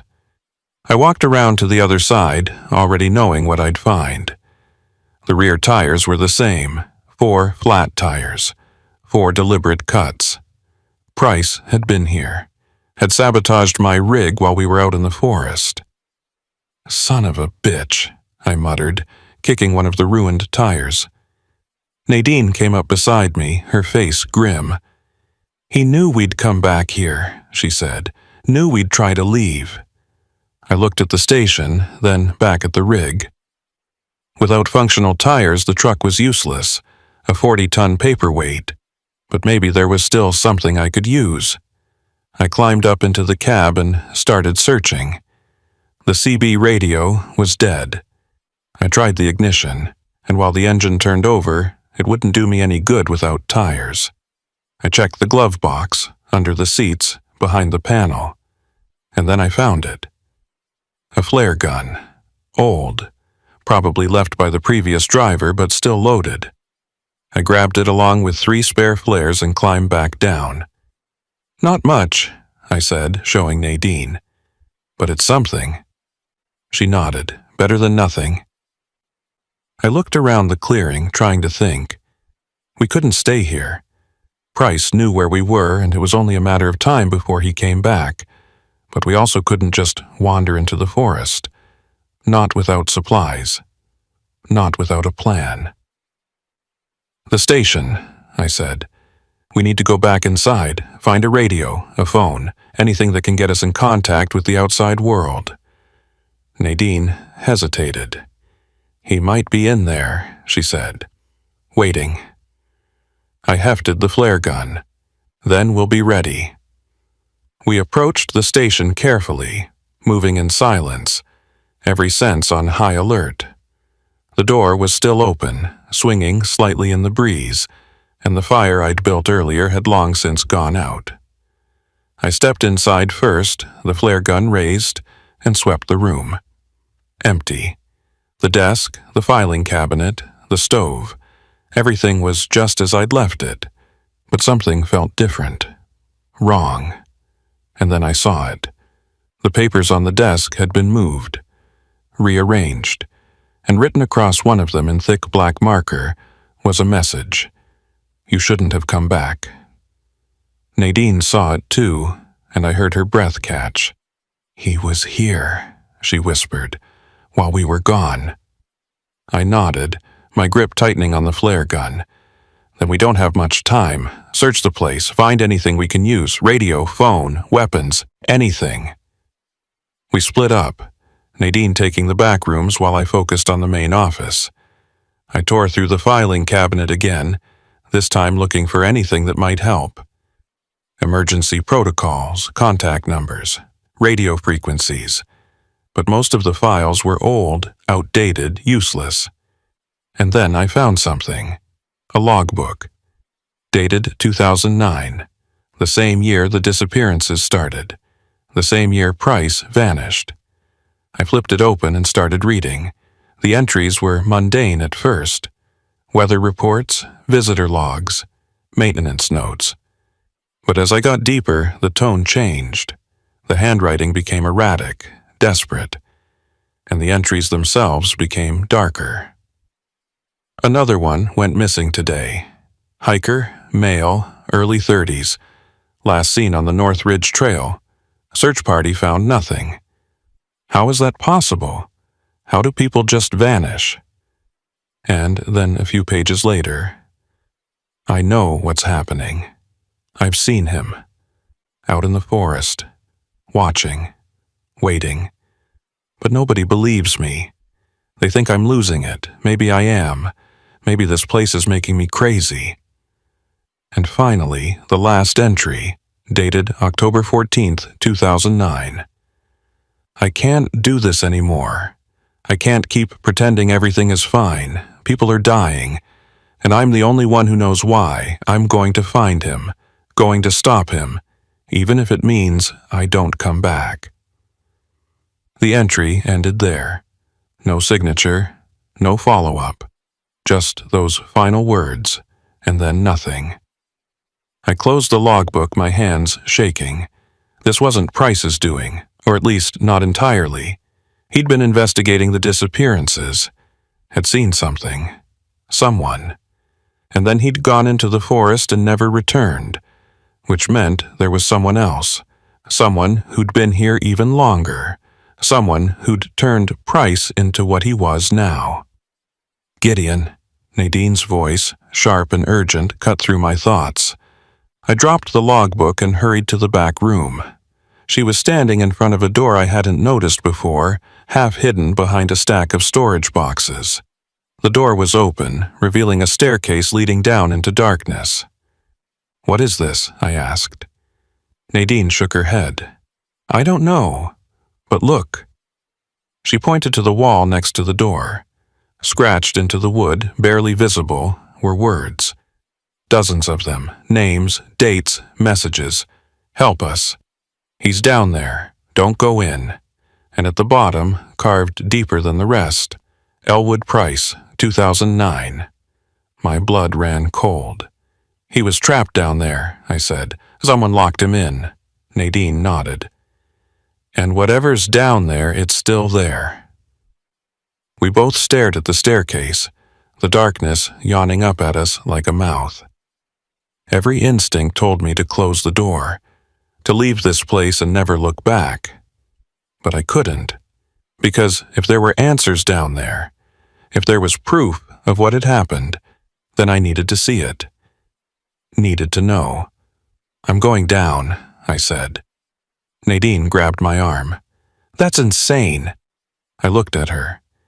"You came back here to find your sister, to find the truth. So did I, and I think the truth is down there." She stared at me for a long moment, then nodded. "Then we go together." I pulled out my flashlight, tested it, and started down the stairs. They were steep, narrow, and creaked with every step. The air grew colder as we descended, and I could smell something. Damp earth, mildew, and something else, something rotten. The stairs ended in a narrow corridor carved out of stone, with wooden beams supporting the ceiling. There were doors along the corridor, each one marked with a number, 1 through 6. I approached the first door and tried the handle. Locked, same with the second, and the third. But the fourth door was open, swinging slightly on its hinges. I pushed it open and shone my light inside. The room was small, maybe 10 feet square, with a dirt floor and stone walls.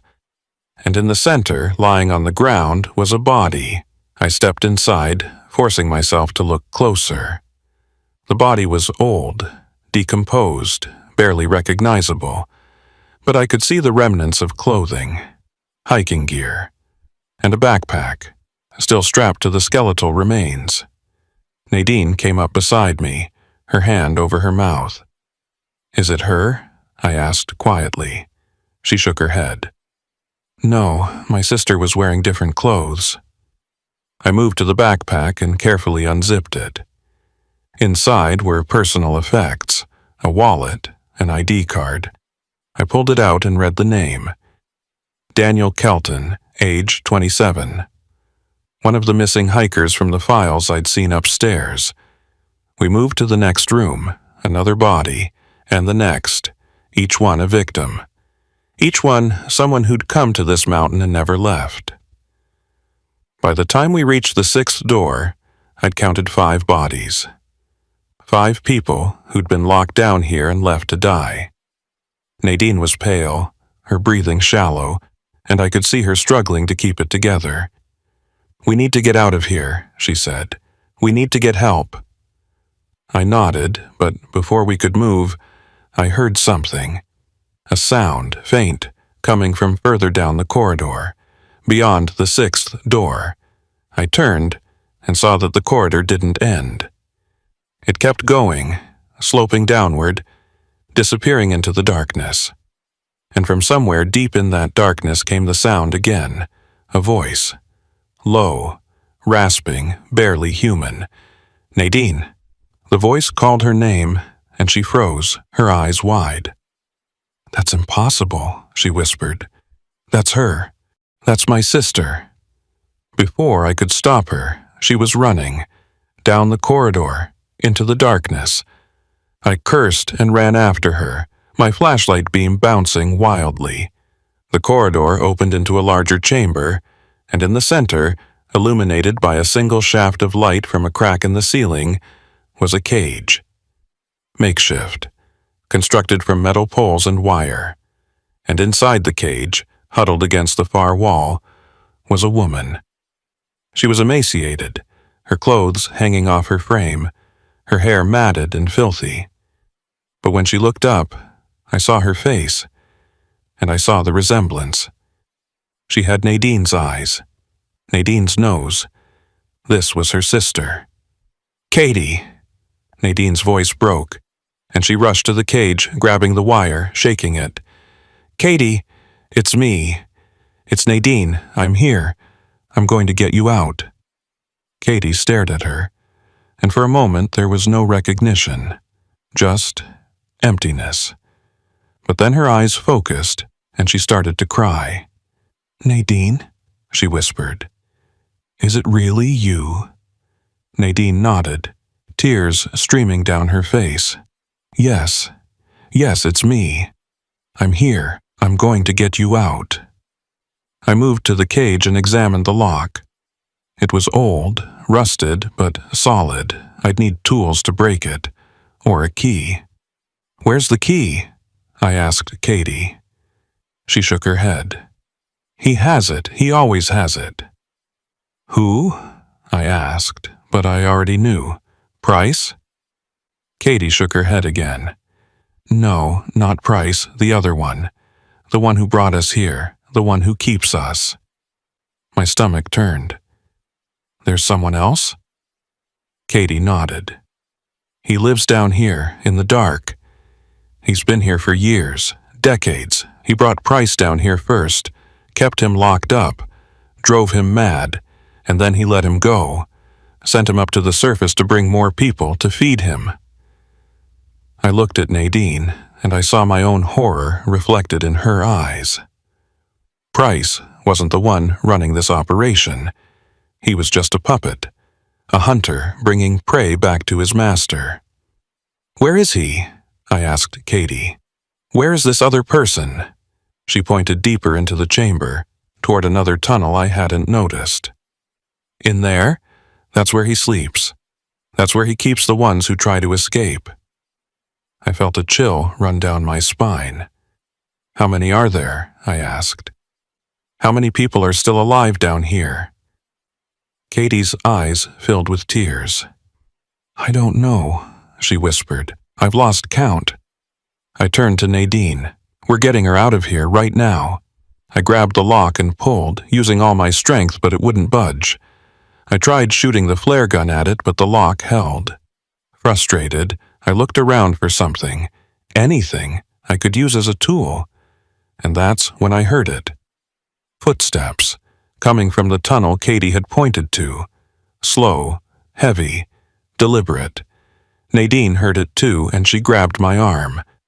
"We need to go," she said. "Now."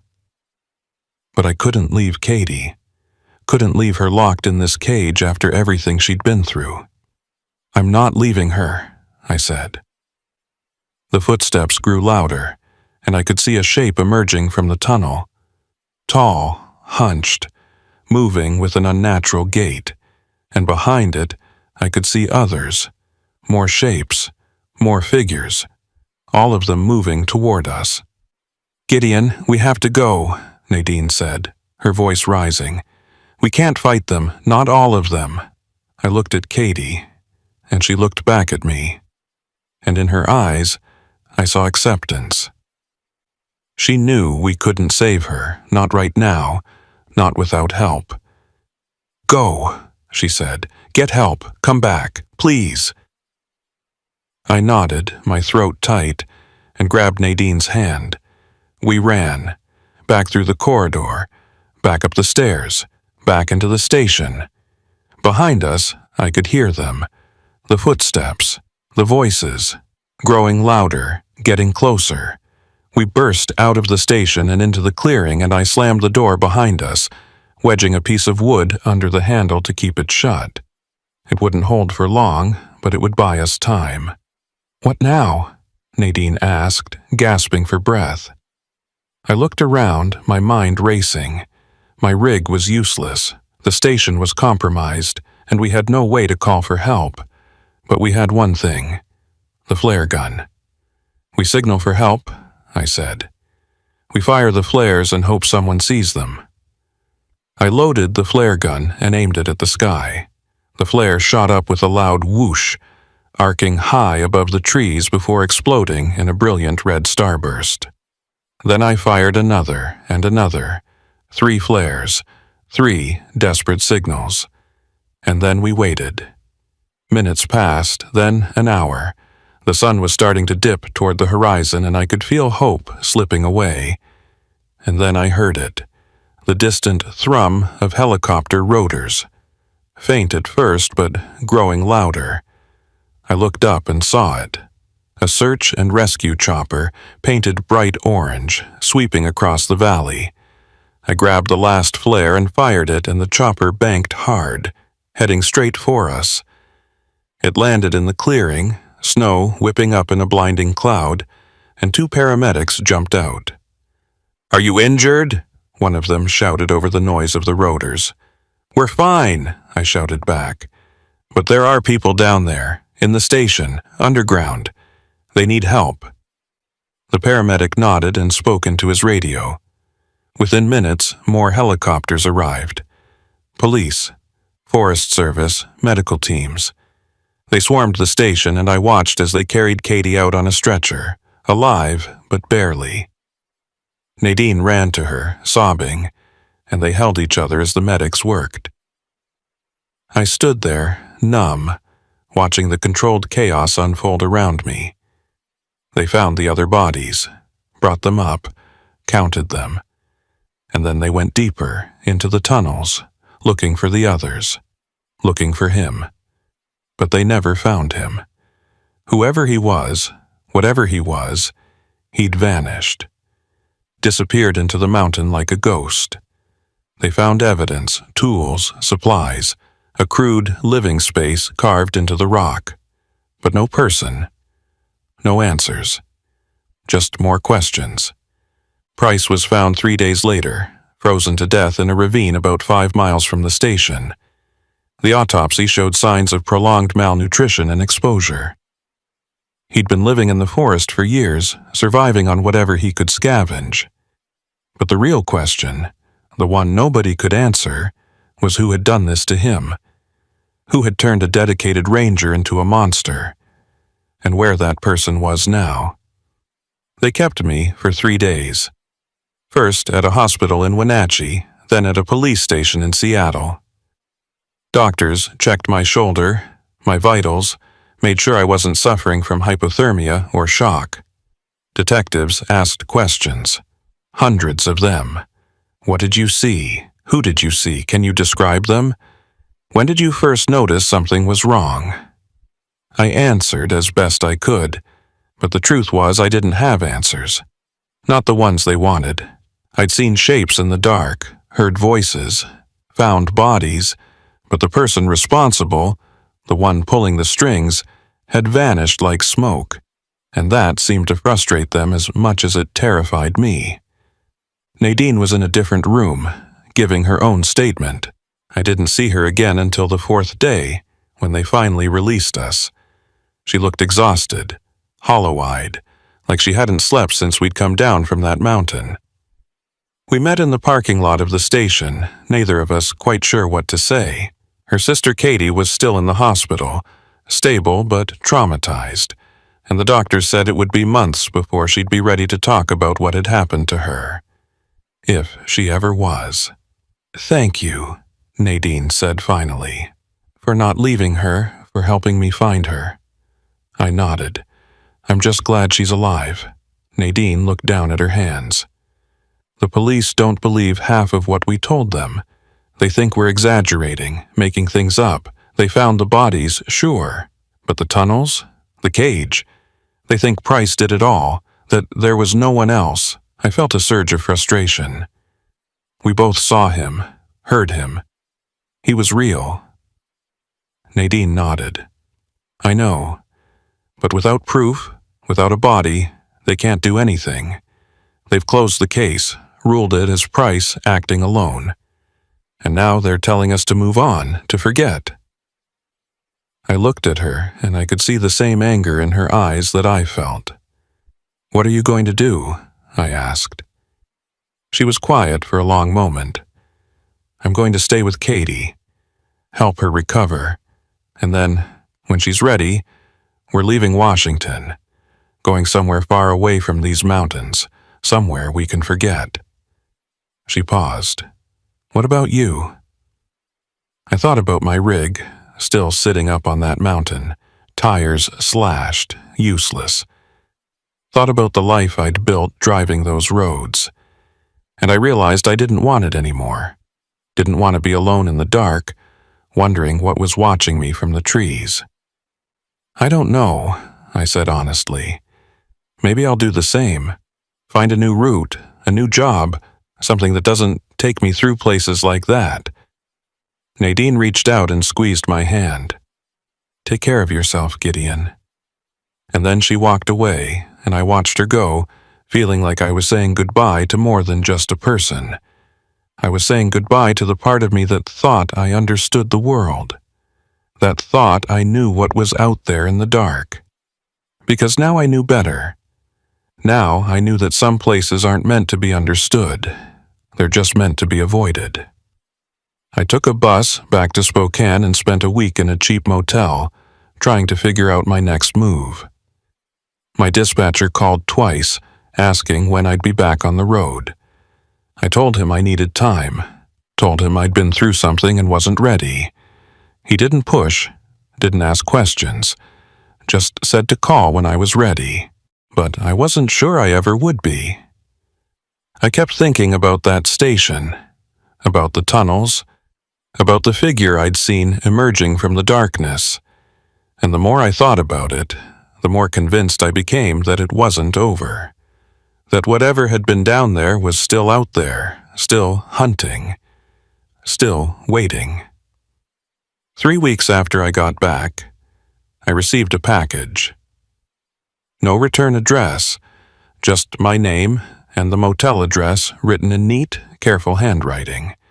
I opened it and found a folder inside, the same folder I'd seen in the shed, the one with the map, the one showing all the burial sites.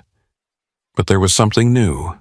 A photograph. It was a Polaroid, old and faded, showing the ranger station, and standing in front of it, smiling at the camera, were 2 people.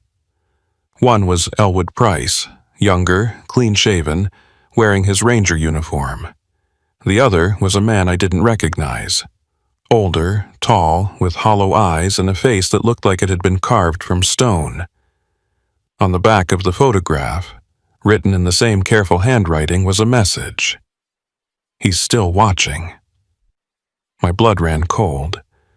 I turned the photograph over again, staring at the man's face, trying to memorize every detail. And then I noticed something. In the background, barely visible behind them, was another figure, standing in the shadow of the trees, watching. I grabbed my phone and called the detective who'd handled my case, told him about the package, about the photograph. He said he'd look into it, told me not to worry, told me it was probably just someone trying to scare me. But I could hear the doubt in his voice, the uncertainty. He didn't believe it was over either. That night, I couldn't sleep. I lay in the motel bed staring at the ceiling, listening to the sounds of traffic outside. And I kept thinking about the photograph, about that figure in the trees, about the message. He's still watching.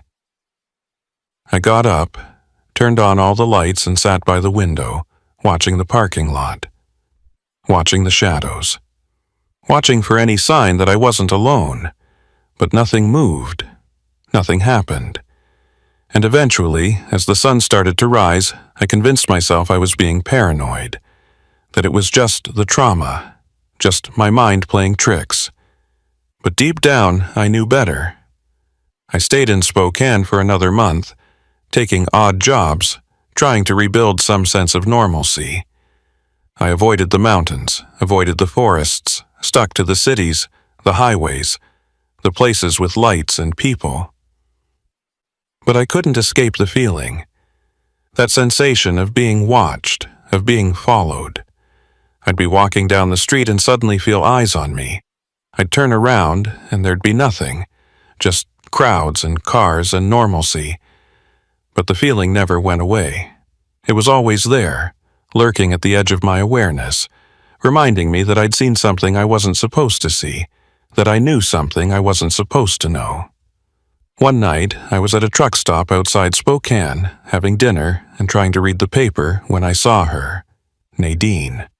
She was sitting in a booth on the other side of the restaurant, alone, staring at a cup of coffee like it held the answers to everything. I almost didn't approach her, almost convinced myself to just leave. But something made me walk over. "Nadine?" I said. She looked up, and for a second she didn't recognize me. But then her eyes widened, and she nodded. "Gideon, what are you doing here?" I gestured to the empty seat across from her. "Mind if I sit?" She shook her head, and I slid into the booth. For a moment, neither of us spoke. Then Nadine said, "Katie died 2 weeks ago." The words hit me like a punch to the gut. "What? How?" Nadine's eyes were dry, but I could see the pain in them, raw, fresh. They said it was her heart. Said the trauma, the malnutrition, the years of captivity had damaged it too much. She just went to sleep one night and didn't wake up. She looked down at her hands. But I don't think that's what killed her. I think she gave up. I think she realized that even though her body was free, her mind was still trapped down there. In that cage, in the dark, and she couldn't live with that. I didn't know what to say. There were no words that could make this better. No platitudes that could ease that kind of pain. So I just sat there, silent, and let her talk. "I got a package too," she said after a while. "About a week before she died. Same as yours, I'm guessing. A photograph, a message." She pulled a folded piece of paper from her pocket and slid it across the table. I unfolded it and saw another Polaroid. This one showed Katie, sitting in the cage, looking up at the camera with hollow, terrified eyes. And behind her, barely visible in the shadows, was the same figure, the same man, watching. On the back was written, "She never left." I felt sick. "Did you show this to the police?" Nadine nodded. "They said it was fake, said someone was using photo editing software to mess with us. They told me to ignore it, to move on." She looked at me, and I saw something in her eyes that scared me. Desperation. Obsession. But it's not fake, is it?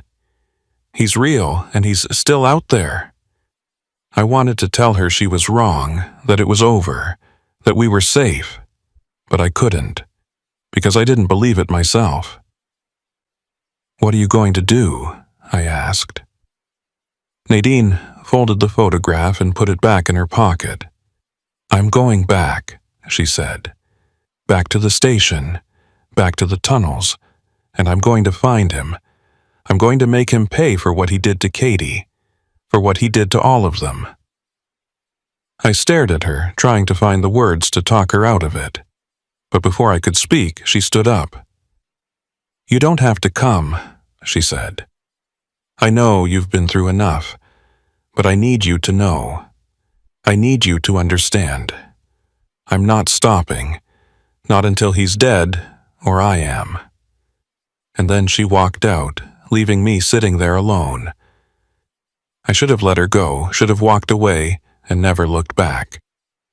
But I couldn't, because I knew what it felt like to need answers, to need closure, to need justice. And I knew that if she went up there alone, she'd die, just like Katie, just like all the others. So I paid my bill, grabbed my jacket, and followed her. We drove up the mountain in her truck, neither of us speaking. The road was clear now, the snow melted, the pass open, but the forest still felt hostile. Still felt like it was waiting for us. We reached the station just after midnight, and I was surprised to see it was still standing, still intact.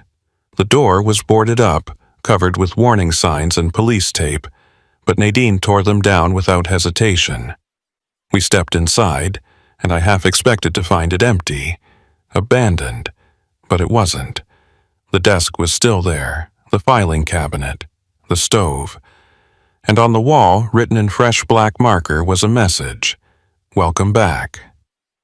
Nadine pulled out a flashlight and walked toward the back room, toward the door that led to the tunnels. I followed, every instinct screaming at me to turn around, to run, but I didn't. We descended the stairs, our flashlights cutting through the darkness, and reached the corridor. The doors were all open now, the bodies removed by the police. But the sixth door, the one that led deeper into the mountain, was still closed. Nadine reached for the handle, but I grabbed her wrist. "We don't know what's down there," I said. "We don't know if he's alone, if there are others." She looked at me, and I saw no fear in her eyes, just determination. "I don't care," she said, and she opened the door. The tunnel beyond was longer than I remembered, darker, and as we walked, I realized the walls were covered in carvings, names, dates, messages scratched into the stone by desperate hands. "Help, please. I want to go home." And at the end of the tunnel, we found the chamber. The same chamber where we'd found Katie, but the cage was gone now, removed by the police, and in its place was something else, a structure, built from bones and wood and wire, some kind of altar, and in the center of it, sitting cross-legged, was a man, the same man from the photograph. He was older now, his hair white, his skin like parchment, but his eyes were the same, hollow, empty, watching. "You came back," he said, his voice rasping like sandpaper on stone. Nadine raised her flashlight and I saw her hand was shaking. "Who are you?" she demanded. The man smiled. "I've had many names, but you can call me the Keeper. I keep this place, I keep the mountain, I keep the lost."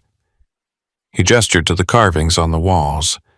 "They all come here eventually, looking for something, running from something, and I give them what they need. I give them peace." Nadine's voice was tight with anger. "You killed my sister. You killed all those people." The Keeper shook his head slowly. "I didn't kill them. The mountain did. I just helped them find their way home." I felt rage building in my chest. "You're insane." The Keeper looked at me, and for the first time I saw something in his eyes. Recognition. "You're the one who escaped," he said. "The one who broke the pattern. I've been waiting for you to come back. Knew you would. They always do."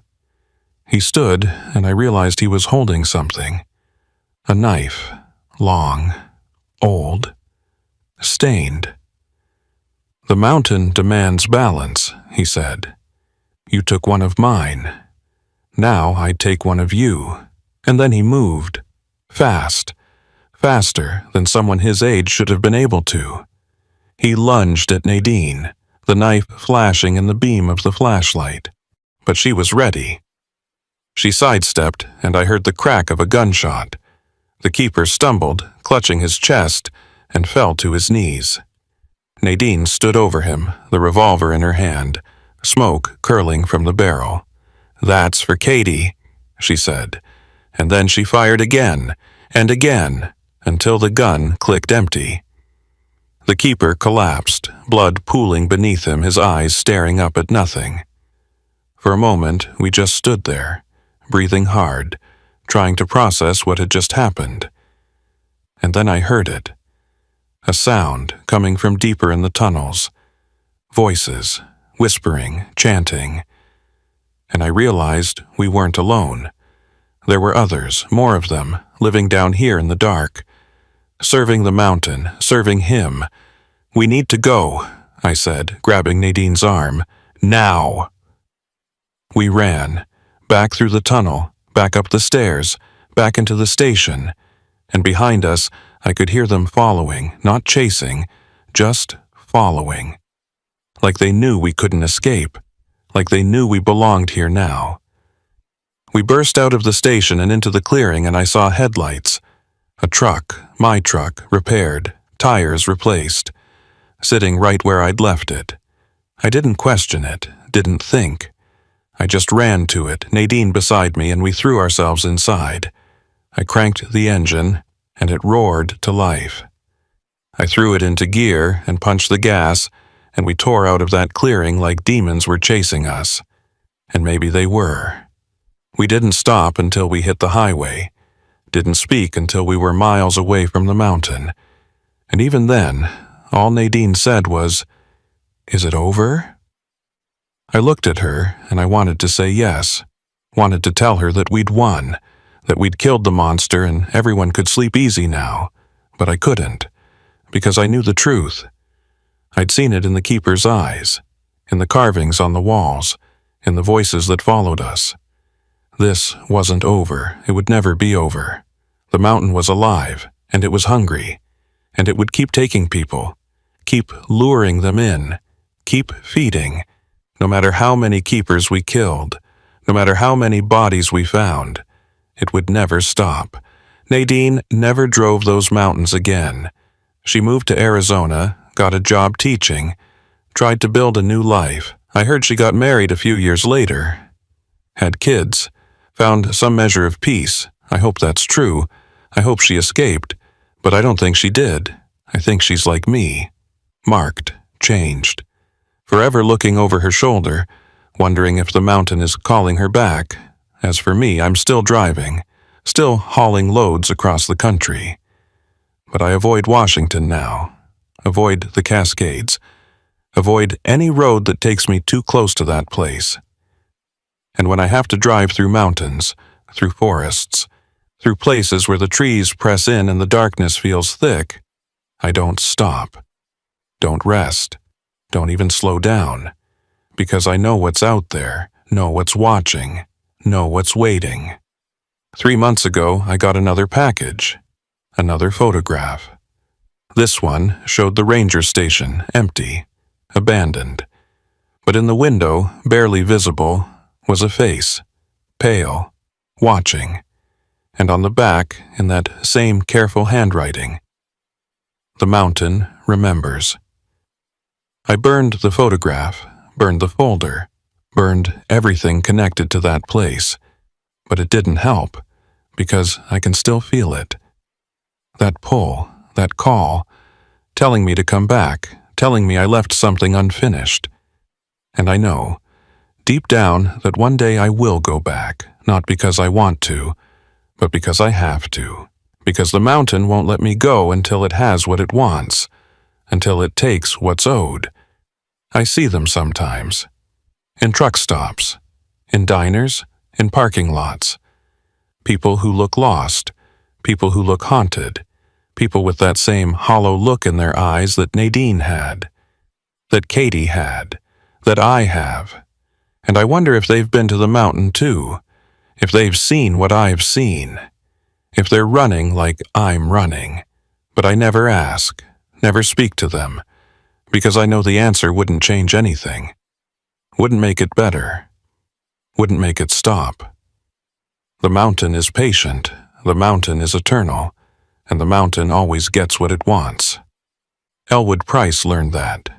Katie learned that. And someday, I'll learn it too.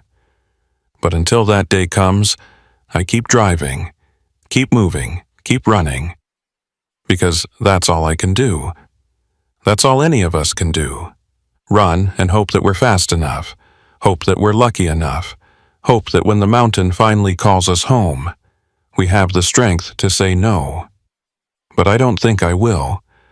I don't think any of us will, Because the mountain doesn't just take your body, it takes your soul, your will, your hope.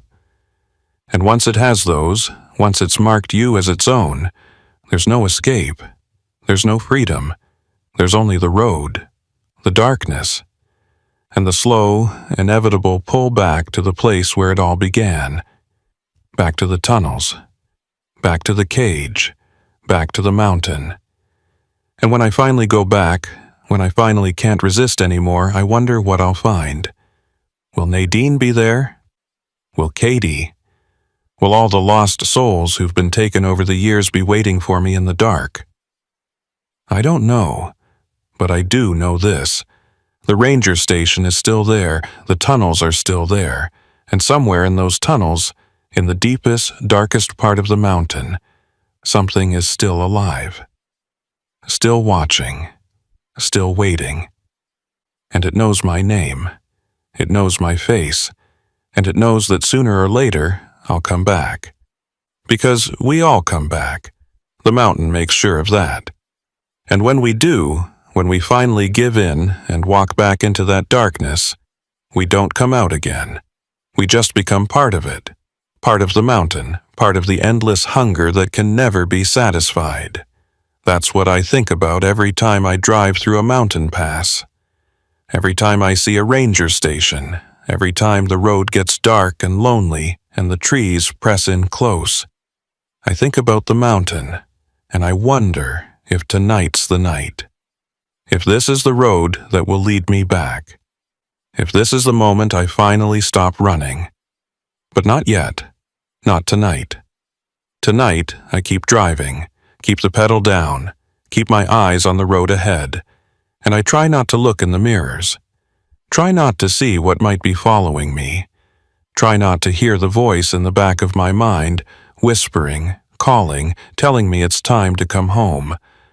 Because once I listen, once I turn around, once I give in, it's over. And I'm not ready for it to be over. Not yet.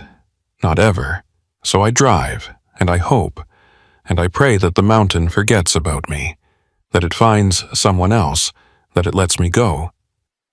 But deep down, I know the truth. The mountain never forgets. The mountain never lets go. And one day, whether it's tomorrow or 10 years from now, I'll find myself on that road again, driving toward those mountains, driving toward that station, driving toward the darkness.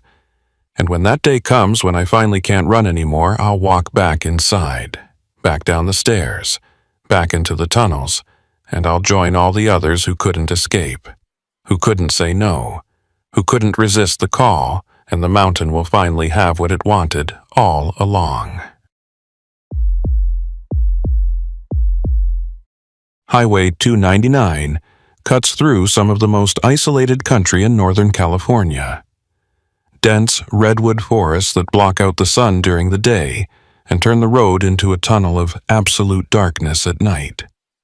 I've been running this route for 8 years, hauling produce from Redding to the coast, and I know every mile marker, every turnout, every place where the cell signal drops to nothing. It's a lonely road, the kind where you can drive for an hour without seeing another vehicle. The kind where if something goes wrong, you're on your own. That's what I was thinking about on the night of September 19th, 2023, when I came around a bend and saw the rig. My name is Thatcher Gaines, 42 years old, divorced, no kids, just me and my Peterbilt, hauling loads up and down the California coast. It's not glamorous work, but it pays the bills and keeps me moving. Keeps me from thinking too much about the life I left behind in Sacramento, the marriage that fell apart, the house I couldn't afford, the career I walked away from. Trucking gave me a fresh start. A way to disappear into the miles and the hours and pretend that none of that other stuff mattered. But some nights, like this one, the isolation gets to me.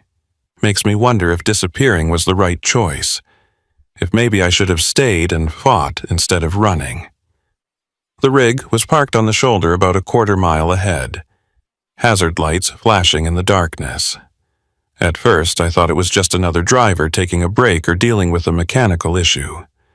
Nothing unusual. But as I got closer, something felt off. The trailer was sitting at a strange angle, like it had been pulled over in a hurry.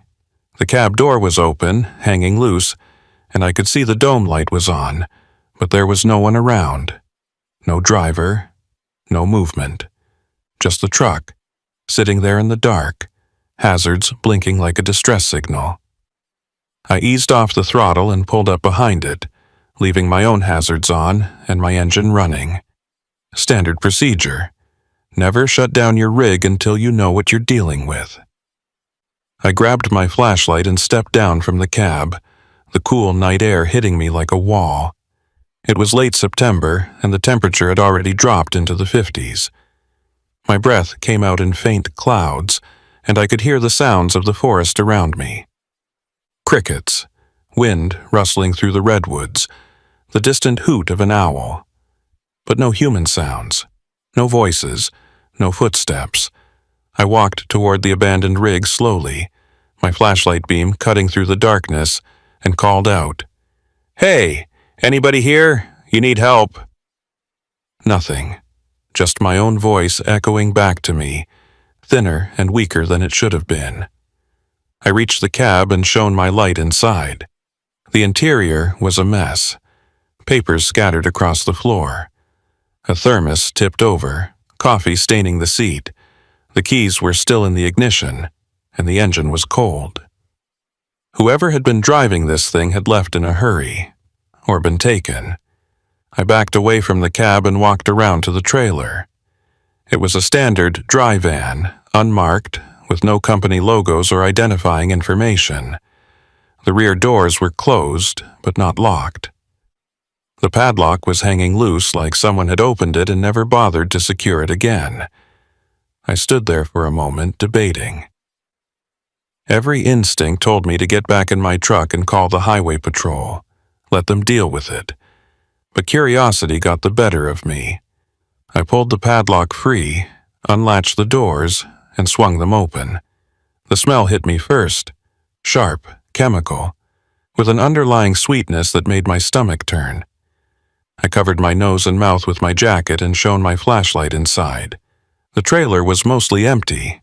A few wooden crates stacked near the front, some tarps piled in the corner. And in the center, illuminated by my flashlight beam, was a chair. Heavy, metal, bolted to the floor, and attached to the chair were restraints. Thick nylon straps, the kind you'd use to secure cargo. But these weren't securing cargo, they were securing a person. Or they had been. The straps were cut, hanging loose, and on the floor beneath the chair was blood, dark, fresh, pooled in the ridges of the metal flooring. My hands started to shake, and I had to grip the flashlight tighter to keep it steady. This wasn't an abandoned truck. This was a crime scene, and whoever had been in that chair, whoever had been bleeding, was gone, either escaped or taken. Either way, I was standing in the middle of something I didn't understand, something dangerous. I backed out of the trailer, my heart pounding, and pulled my phone from my pocket. No signal. Of course. I was in the middle of nowhere, surrounded by trees that blocked everything. I looked around, scanning the forest, the road, the shadows, and that's when I saw them. Footprints. In the dirt on the shoulder, leading away from the truck. Into the trees, 2 sets, one larger, heavier, dragging slightly. The other, smaller, lighter, but erratic, like someone running or being chased. I followed the prints with my flashlight and they disappeared into the undergrowth about 20 feet from the road. I knew I should wait, should get in my truck and drive until I found a signal. But something made me follow, made me need to know what had happened, who had been in that chair, where they were now. I stepped off the road and into the forest, my boots crunching on fallen branches and pine needles. The trees here were massive, towering redwoods that blocked out the sky and made the darkness feel absolute. My flashlight beam seemed weaker here, swallowed by the black, and I had to move slowly to avoid tripping on roots and rocks. The footprints were harder to follow now, but I could still see them. Scuff marks in the dirt, broken branches. And then, about 50 yards in, I found something else, a shoe, small, women's, covered in mud and torn at the heel. I picked it up, turned it over in my hands, and felt a chill run down my spine. Someone had been running through here barefoot, running from something, or someone. I kept moving, deeper into the forest, and the sounds around me seemed to change. The crickets went quiet. The wind died down. It was like the forest itself was holding its breath. And then I heard it, a sound, faint, coming from somewhere ahead. It was a voice, low, pained, calling for help. I moved toward it, faster now, my flashlight sweeping back and forth, and I saw her. She was sitting with her back against a tree, one leg stretched out in front of her, the other bent at an unnatural angle. Her clothes were torn and dirty, her face bruised and swollen, and her hands were still bound with the same nylon straps I'd seen in the trailer. She looked up at me, and I saw fear in her eyes, raw, primal, the kind of fear that comes from being hunted. "Please," she whispered, "please help me." I dropped to my knees beside her and started working at the straps. They were tight, cutting into her wrists, and it took me a moment to loosen them. "It's okay," I said, trying to keep my voice calm. "You're safe now. I'm going to get you out of here." She shook her head, tears streaming down her face. No, you don't understand. He's still out there. He's coming back." I froze, my hands still on the straps. Who's coming back?" She looked past me, into the darkness, and I saw her whole body start to tremble. "The driver," she said. "The man who took me. He's hunting me. He said if I ran, he'd make it worse. He said he'd make me wish I'd stayed in the chair." I got the straps off and helped her to her feet, but she couldn't put weight on her injured leg. I slung her arm over my shoulder and started back toward the road, moving as quickly as I could. "How long ago did he leave?" I asked. She shook her head. "I don't know. Maybe 10 minutes, maybe less. He went back to the truck to get something, a weapon, I think, and I ran. I just ran." We were maybe halfway back to the road when I heard it. The sound of branches breaking. Footsteps, heavy, deliberate, coming from behind us. I glanced back, my flashlight beam cutting through the trees, and I saw him, a man, tall, broad-shouldered, wearing a dark jacket and jeans, and in his hand was something long and metallic, a crowbar or a tire iron. He was maybe 30 yards away, moving steadily, and he wasn't running. He didn't need to. He knew the forest, knew we couldn't outrun him. "Go," the woman whispered. "Leave me. Just go." I shook my head. "I'm not leaving you." I adjusted my grip on her and started moving faster, half dragging her through the undergrowth. My lungs burned, and my legs felt like they were made of lead, but I kept going. Behind us, the footsteps grew louder, closer, and then I heard his voice. "You shouldn't have interfered." It was calm, almost conversational, like he was talking about the weather. "This doesn't concern you. Walk away now, and I'll let you live." I didn't respond, didn't slow down. I just kept moving, my eyes locked on the faint glow of my hazard lights through the trees. We were close now, maybe 50 feet. If I could just get her to the road, get her in my truck, we could drive away, get help. But the man was right behind us now. So close, I could hear his breathing, feel his presence, and then the woman stumbled. Her injured leg gave out, and she went down, pulling me with her. I hit the ground hard, the flashlight flying from my hand, and I heard him laugh. Low, satisfied. "You tried," he said. "I'll give you that." I scrambled to my feet, putting myself between him and the woman, and grabbed the only thing I could find. A branch. Thick. Heavy. Not much of a weapon, but better than nothing. He stopped a few feet away, the tire iron resting on his shoulder, and looked at me. His face was unremarkable. Average. The kind of face you'd forget 5 minutes after seeing it. But his eyes were different. Cold, empty. The eyes of someone who'd done this before. Who'd do it again. "You're making a mistake," he said. "She's mine. I paid for her. Bought her fair and square, and nobody takes what's mine." I felt sick. "She's not property," I said. "She's a person." He smiled. "Not anymore."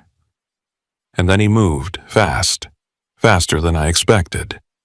He swung the tire iron at my head, and I barely managed to duck. The metal whooshed past my ear, and I swung the branch, connecting with his ribs. He grunted, stumbled back, but didn't go down. I swung again, aiming for his head, but he blocked it with the tire iron, and the branch shattered. He grabbed me by the collar and threw me backward, and I hit a tree hard enough to see stars.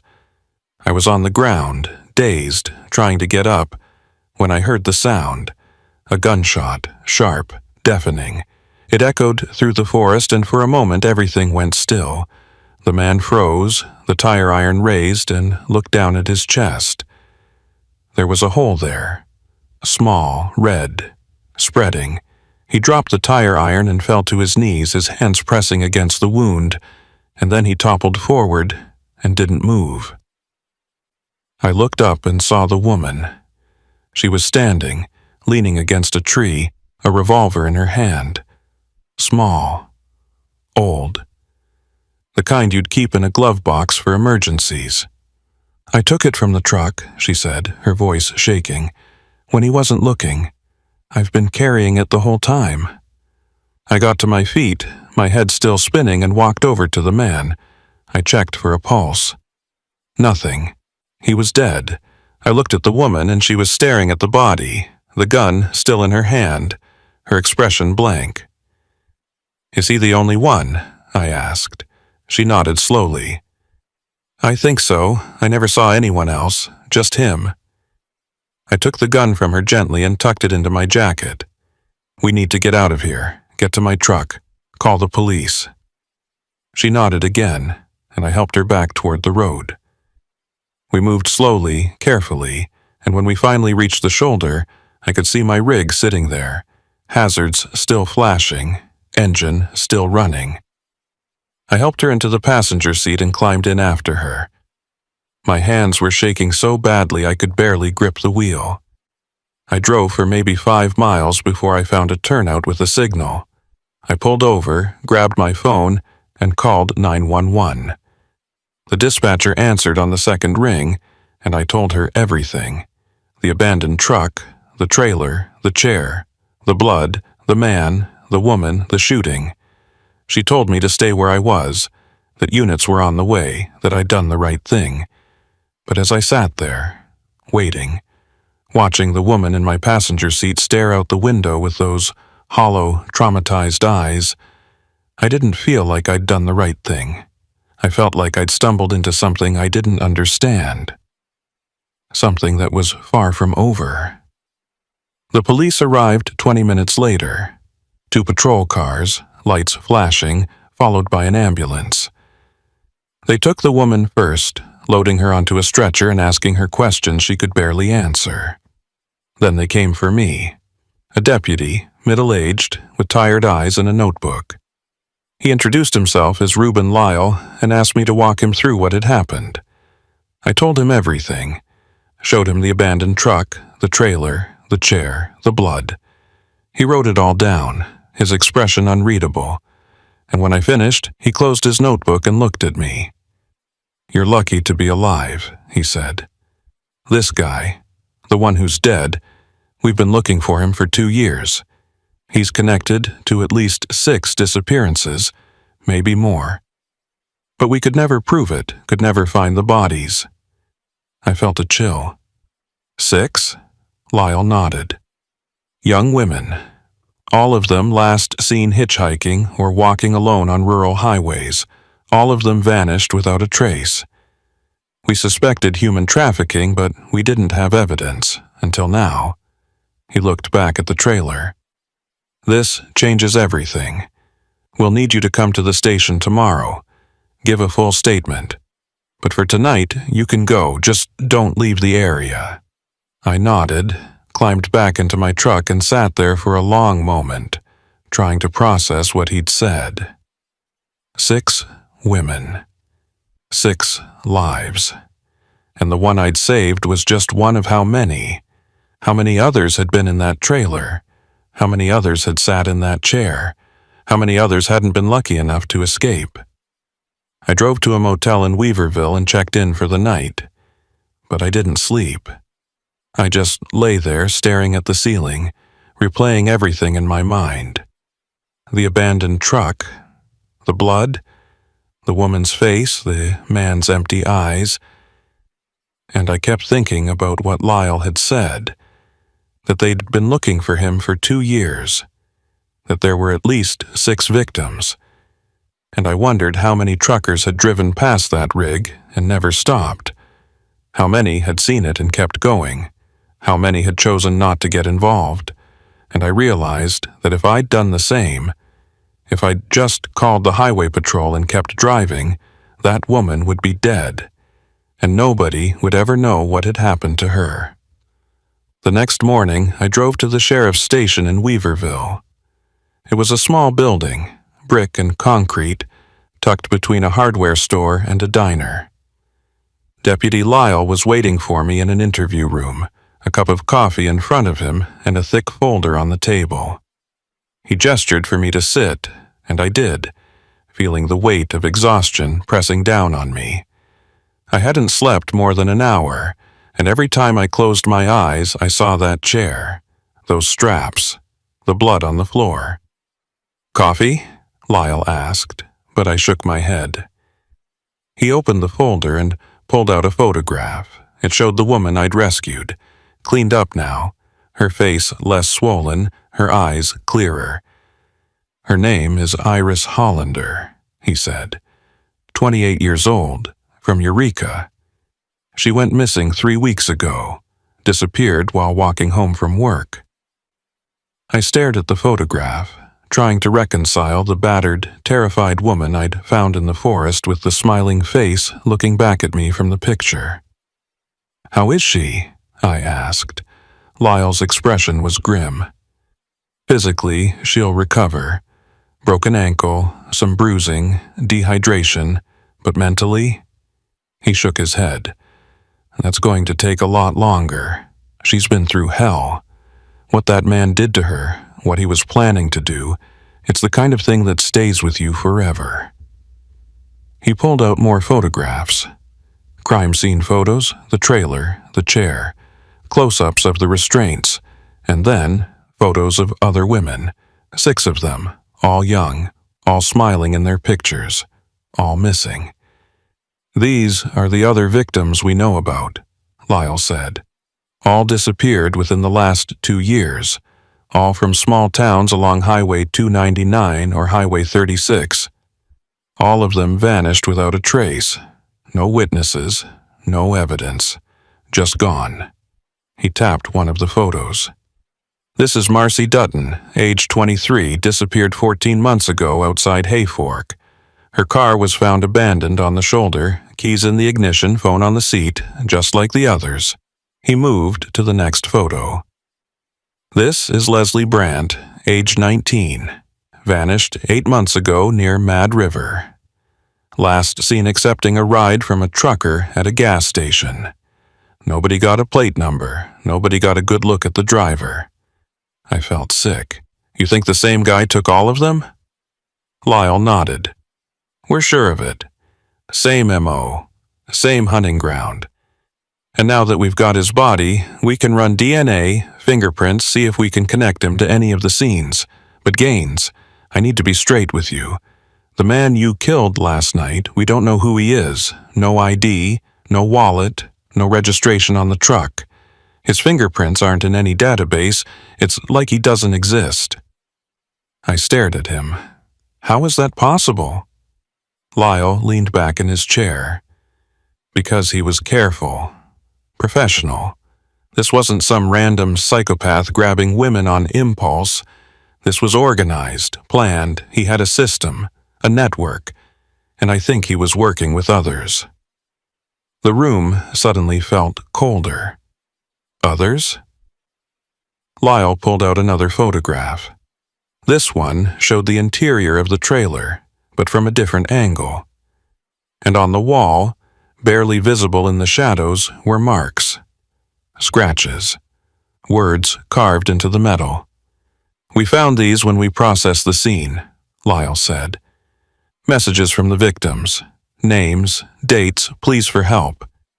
He pointed to one of the carvings. It read, "They're watching, they know." Below it was another, not just him, others everywhere. I felt a chill run down my spine. What does that mean? Lyle shook his head. We don't know. But Iris said something similar when we interviewed her. She said the man who took her wasn't working alone, that there were others, a group, and they were using the highways as hunting grounds. I sat back, trying to process what he was saying. You're telling me there's a trafficking ring operating on these roads? Lyle nodded slowly. That's what we think. But we don't have proof. Not yet, all we have are suspicions. Patterns. And now, thanks to you, we have a witness. Someone who survived. Someone who can tell us what's really going on. He looked at me, his eyes hard. Which is why I need your help. I frowned. My help? I'm just a driver. I don't know anything about investigations. Lyle leaned forward. But you know the roads. You know the truckers. You know the stops, the routes, the rhythms. And you're someone they'll talk to. Someone they'll trust. We've been trying to infiltrate this network for months, but we can't get close. Every time we send someone undercover, they're made within days. But you're legitimate. You're one of them. I shook my head. You want me to spy on other truckers? That's insane. Lyle's jaw tightened. 6 women are dead, Gaines, maybe more, and there are probably others out there right now, locked in trailers just like Iris was, being transported to God knows where. If we don't stop this, if we don't find out who's behind it, more people are going to die, and you're the only person in a position to help us. I wanted to say no, wanted to walk out of that room and never look back. But I couldn't, because he was right. If I didn't help, if I just went back to my route and pretended none of this had happened, more women would disappear. More families would be left wondering. And I'd spend the rest of my life knowing I could have done something and chose not to. What do you need me to do? I asked. Lyle pulled out a map and spread it across the table. It showed Northern California, with Highway 299 and Highway 36 highlighted in red. There were marks along the routes, circles, X's, clusters of activity. We think the network operates along these corridors, Lyle said, using truck stops, rest areas, and remote turnouts as transfer points. The victims are grabbed, held for a short period, and then moved, sometimes across state lines, sometimes to buyers. We don't know the full scope, but we think it's bigger than just 1 or 2 people. We think it's organized, coordinated, and we think truckers are at the center of it. He pointed to several truck stops marked on the map. These locations have been flagged as potential hotspots, high traffic, minimal security, perfect for moving people without being noticed. What we need is someone on the inside, someone who can monitor these stops, watch for suspicious activity, and report back. You'd be our eyes and ears. You wouldn't have to confront anyone or put yourself in danger. Just observe, and if you see something, you call me." I studied the map, my mind racing. "And if they figure out what I'm doing?" Lyle's expression was grim. "Then you get out. Fast. These people are dangerous, Gaines. They've killed before and they'll kill again. But I don't think they'll suspect you. You're just a driver doing his job. Nothing unusual, nothing threatening."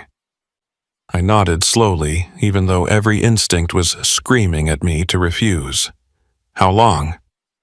Lyle shrugged. "As long as it takes. Could be days, could be weeks. But every piece of information you give us gets us closer to shutting this down." He reached into his pocket and pulled out a phone. Small, prepaid. "Use this to contact me. Don't use your personal phone. Don't discuss this with anyone. And if you see something, anything that feels off, you call immediately, day or night. I'll answer." I took the phone, turned it over in my hands, and slipped it into my jacket. "I'll do it," I said, "but I want something in return." Lyle raised an eyebrow. "What?" I looked him in the eye. "I want to talk to Iris.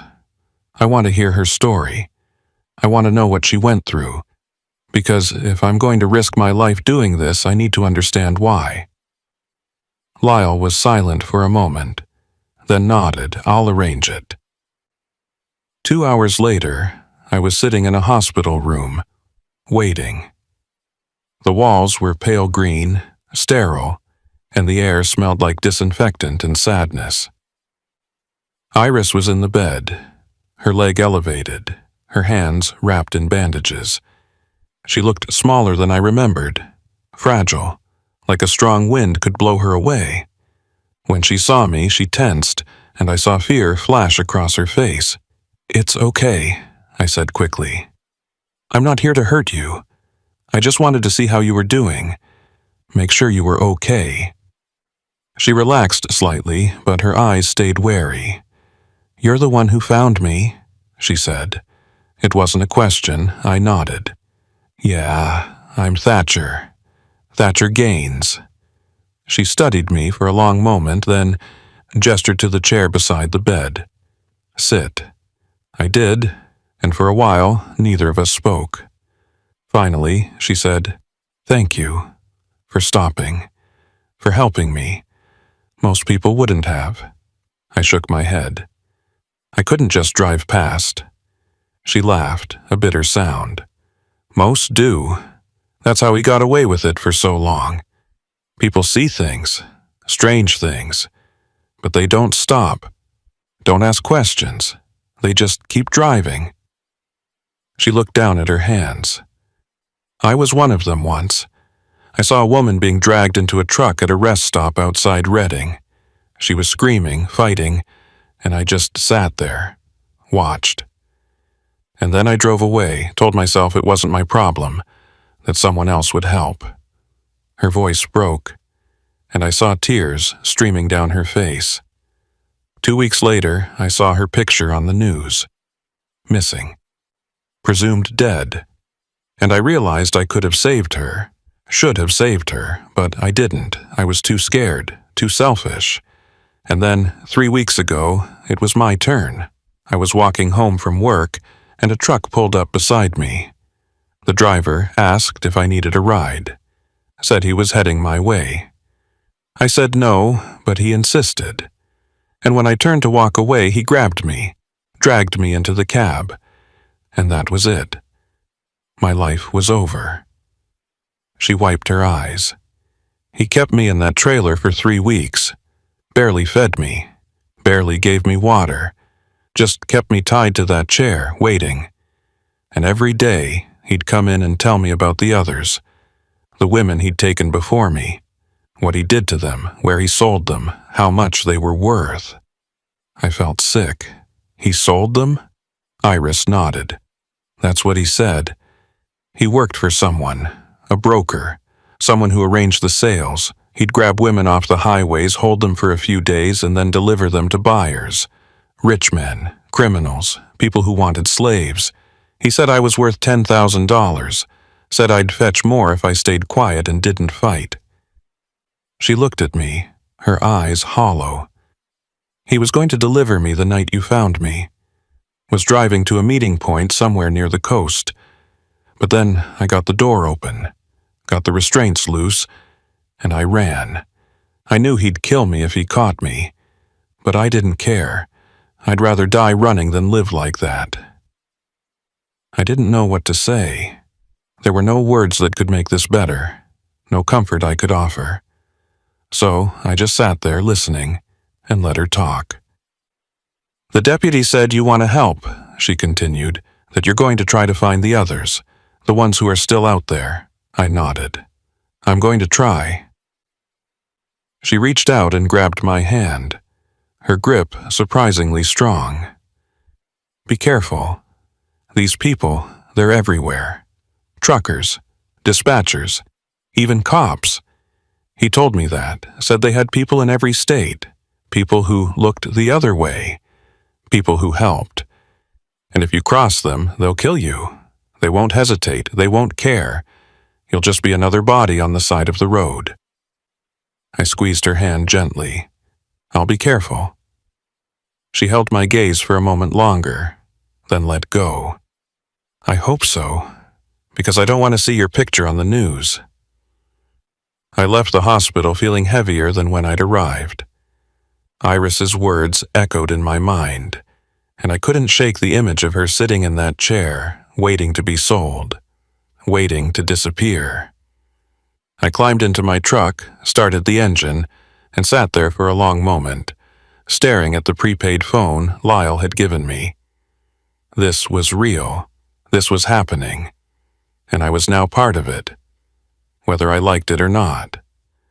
I spent the next 2 days running my regular route, but everything felt different now. Every truck I passed, I wondered if the driver was involved. Every rest stop, I scanned for signs of suspicious activity.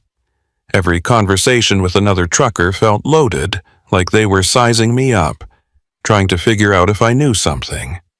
And maybe I was just being paranoid. Maybe I was seeing threats where there were none.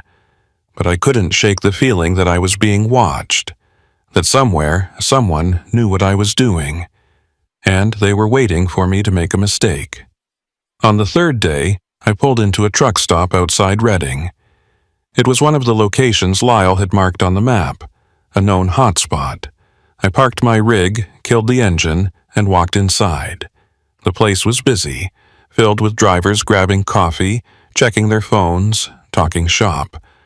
I ordered a sandwich and sat in a corner booth, watching, listening. And that's when I saw him. A driver, older, maybe in his 60s, with a weathered face and cold eyes. He was sitting at a table near the back, talking to another man. Younger. Nervous. And between them, on the table, was a photograph. I couldn't see it clearly, but I caught a glimpse. A woman, young, dark hair, and written on the back, in neat handwriting, was a number. $15,000. My blood ran cold. I pulled out the prepaid phone and took a picture, zoomed in as much as I could, and sent it to Lyle. Then I stood, paid for my sandwich, and walked out. I didn't look back, didn't draw attention, just got in my truck and drove. But as I pulled out of the lot, I glanced in my mirror, and I saw the older driver standing at the entrance watching me. His eyes locked on mine, and he smiled. Not a friendly smile, a knowing smile. The kind that said, I see you, I know what you're doing, and you just made a mistake. I drove for 2 hours straight, checking my mirrors every few seconds, convinced I was being followed. Every pair of headlights behind me felt like a threat. Every truck that passed felt like it was sizing me up, calculating, planning. By the time I pulled into a rest area outside Red Bluff, my hands were shaking so badly I could barely grip the wheel. I parked under the brightest light I could find, killed the engine, and sat there, breathing hard, trying to calm down. The prepaid phone buzzed in my pocket, A text from Lyle. Got your photo. Running facial recognition on both men. Stay alert, don't approach, report only. I typed back a quick response. One of them saw me, I think I'm blown. The reply came almost instantly. Get somewhere public, stay visible. I'm sending a unit to your location. But the unit never came. I waited for an hour, watching the parking lot, watching the road, but no patrol car appeared. I tried calling Lyle, but the call went straight to voicemail. I tried texting again. Nothing, just silence. And that's when I realized I was on my own. Whatever net I'd stirred up, whatever hornet's nest I'd kicked, I was in it alone. I thought about driving straight to the sheriff's station. Thought about abandoning the truck and catching a bus out of California. Thought about 100 different ways to get out of this. But I knew it wouldn't matter. If these people were as connected as Iris said, if they really had people everywhere, then there was nowhere I could go that they wouldn't find me. I was marked now, tagged, and the only way out was through. I started the engine and pulled back onto the highway. I needed to keep moving, needed to stay ahead of whoever was coming, but I also needed information, needed to understand what I was up against, and there was only one person who might be able to help. Iris had mentioned a broker, someone who arranged the sales, someone at the top of the chain. If I could find that person, if I could get proof of what they were doing, maybe I could take down the whole network, or maybe I'd just get myself killed.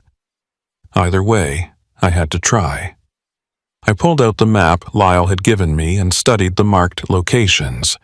One stood out. A truck stop called Rusty's about 40 miles east of Redding. It was circled in red with a note. High activity, multiple sightings, possible hub. I set my GPS and drove. The highway was empty now, just me and the darkness and the endless stretch of asphalt. The radio played soft country music, and I tried to focus on that instead of the fear gnawing at my gut. But every few miles I'd see headlights in my mirror. Sometimes they'd fall back, sometimes they'd stay close, and I couldn't tell if it was paranoia or if I really was being followed. By the time I reached Rusty's, it was past midnight. The lot was half full, rigs parked in neat rows, engines idling, drivers sleeping in their cabs. I pulled in slowly, scanning for anything unusual. And that's when I saw it. The same truck from the photograph, the one with the $15,000 note. It was parked in the far corner, away from the lights, trailer doors open. I parked a few rows over, close enough to watch but far enough to avoid suspicion. I killed the engine, cracked my window, and waited. For 20 minutes, nothing happened. Just the hum of idling engines and the occasional cough of a diesel exhaust. And then I saw movement. 2 figures emerged from the trailer. The older driver I'd seen at the truck stop, and another man, taller, younger. They were carrying something between them. A large duffel bag. Heavy, moving in a way that suggested weight and bulk. They loaded it into the back of a van parked nearby, closed the doors, and climbed inside. The van pulled out slowly, headlights off, and disappeared onto the access road. I grabbed the prepaid phone and took pictures. The truck, the license plate, the van, everything I could. And then I made a decision. I was going to follow them. I fired up the engine, pulled out of the lot, and trailed the van at a distance. It headed east, away from the highway onto a series of back roads that wound through the hills. The terrain here was rough, covered in scrub brush and scattered pine trees, and the roads were narrow, potholed, barely maintained. I kept my headlights off, relying on the moon and the faint glow of the van's taillights to guide me. After about 15 miles, the van turned onto a dirt road. I followed, my heart pounding, and after another mile, I saw lights. A compound, surrounded by a chain-link fence, guard shack at the entrance, and inside, several buildings, warehouses, offices, and parked along the perimeter more trucks, at least a dozen of them. I pulled over about a quarter-mile from the entrance, killed the engine, and grabbed my phone. I tried calling Lyle again. Still voicemail. I sent him the coordinates, the photos, everything I had, and then I waited. But as the minutes ticked by, I realized no one was coming. If I wanted answers, if I wanted proof, I was going to have to get it myself. I climbed out of the cab, grabbed my flashlight, and started toward the compound on foot. The fence was tall, topped with barbed wire, but there was a gap near the back where the wire had been cut. I squeezed through, tearing my jacket in the process, and moved into the shadows. The compound was quiet, but I could see lights on in one of the buildings, and through the windows, I could see movement. People. Talking. Working. I crept closer, staying low, using the trucks for cover. When I reached the building, I pressed myself against the wall and peered through the window. Inside was an office, large, furnished with desks and filing cabinets, and seated at one of the desks was a woman, late 40s, well-dressed. She was on the phone, and even though I couldn't hear what she was saying, I could see the authority in her posture, the control. This was the broker, I was sure of it. I pulled out my phone and started recording, captured her face, the interior of the office, the stacks of folders on the desk, and then I saw something that made my blood run cold. On the wall behind her was a map, large, detailed, showing highways across California, Oregon, Washington, and marked along those highways were pins. Red pins, dozens of them, each one labeled with a name and a date. I zoomed in, trying to read the names, and I saw them. Marcy Dutton, Leslie Brandt, the missing women Lyle had shown me, and more, so many more. This wasn't just a trafficking operation. This was an industry, a network that stretched across 3 states, coordinated, organized, and far bigger than I'd imagined. I kept recording, my hands shaking, and that's when I heard it. A voice behind me. "You shouldn't have come here." I spun around, and there he was, the older driver, the one who'd seen me at the truck stop. He was holding a gun, a small, black, pointed directly at my chest. "Drop the phone," he said. I hesitated, and he cocked the hammer. "Drop it, now." I let the phone fall to the ground and he stepped forward, kicking it away. "You made a big mistake, friend, sticking your nose where it doesn't belong." I held up my hands. "I'm just a driver. I don't want any trouble." He laughed. "Too late for that.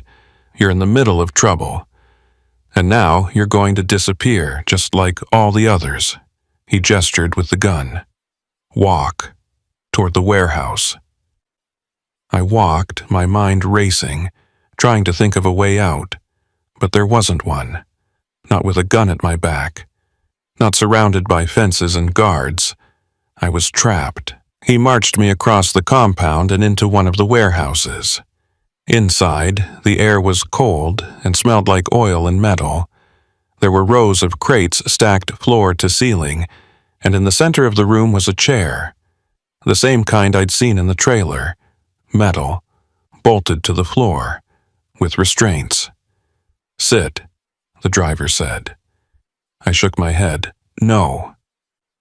He pressed the gun against my temple. "Sit, or I'll put a bullet in your brain right now."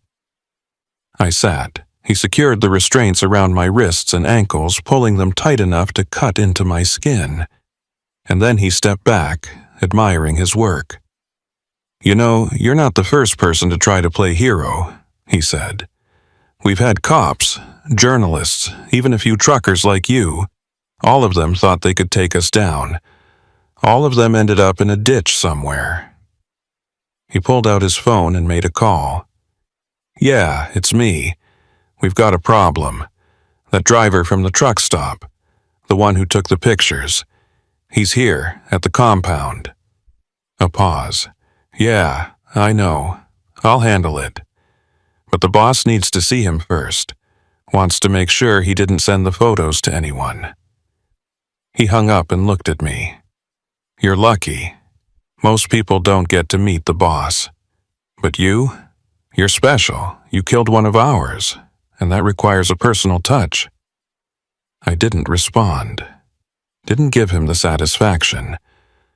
I just sat there testing the restraints, trying to find any weakness. But they were solid. Professional. I wasn't getting out without help, and help wasn't coming. The driver leaned against a crate, gun still trained on me, and we waited. After about 10 minutes, the door opened, and the woman from the office walked in. Up close, she was even more intimidating. Tall, cold, with eyes that looked like they'd seen everything and felt nothing. She stopped a few feet away from me and studied me like I was an insect under glass. "Thatcher Gaines," she said. My name on her lips made my skin crawl. 42 years old, divorced, no kids, drives for a small logistics company out of Sacramento, unremarkable in every way, except for one night you decided to be a hero. She walked closer. "You saved Iris Hollander, killed one of my best hunters, and then you had the audacity to work with the police, to spy on us, to think you could take us down." She laughed, a cold, brittle sound. "Do you have any idea how many people have tried? How many have failed? We're not some backwoods operation, Mr. Gaines. We're a business, a very profitable business, and we have resources, connections, protection at every level, local cops, state troopers, even federal agents. Everyone has a price. Everyone can be bought. And the ones who can't?" She gestured to the chair. "Well, they end up here." I found my voice. "You're not going to get away with this. Lyle knows, the sheriff's department knows, I sent them everything." She smiled. "Deputy Lyle, yes. He's been a thorn in our side for months. So dedicated, so righteous, but also so predictable. Did you really think we didn't know he was using you? That we didn't see you coming the moment you walked into his office?" My stomach dropped. "What did you do?" She pulled out her phone and showed me a photo. It was Lyle, slumped in his car, eyes closed, a bullet hole in his temple. "He won't be helping anyone anymore," she said, "and neither will you." She nodded to the driver, and he stepped forward, raising the gun. But before he could pull the trigger, the warehouse door exploded inward. Gunfire erupted, loud, deafening. The driver went down, blood spraying across the concrete. The woman dove behind a crate, and I saw figures pouring in.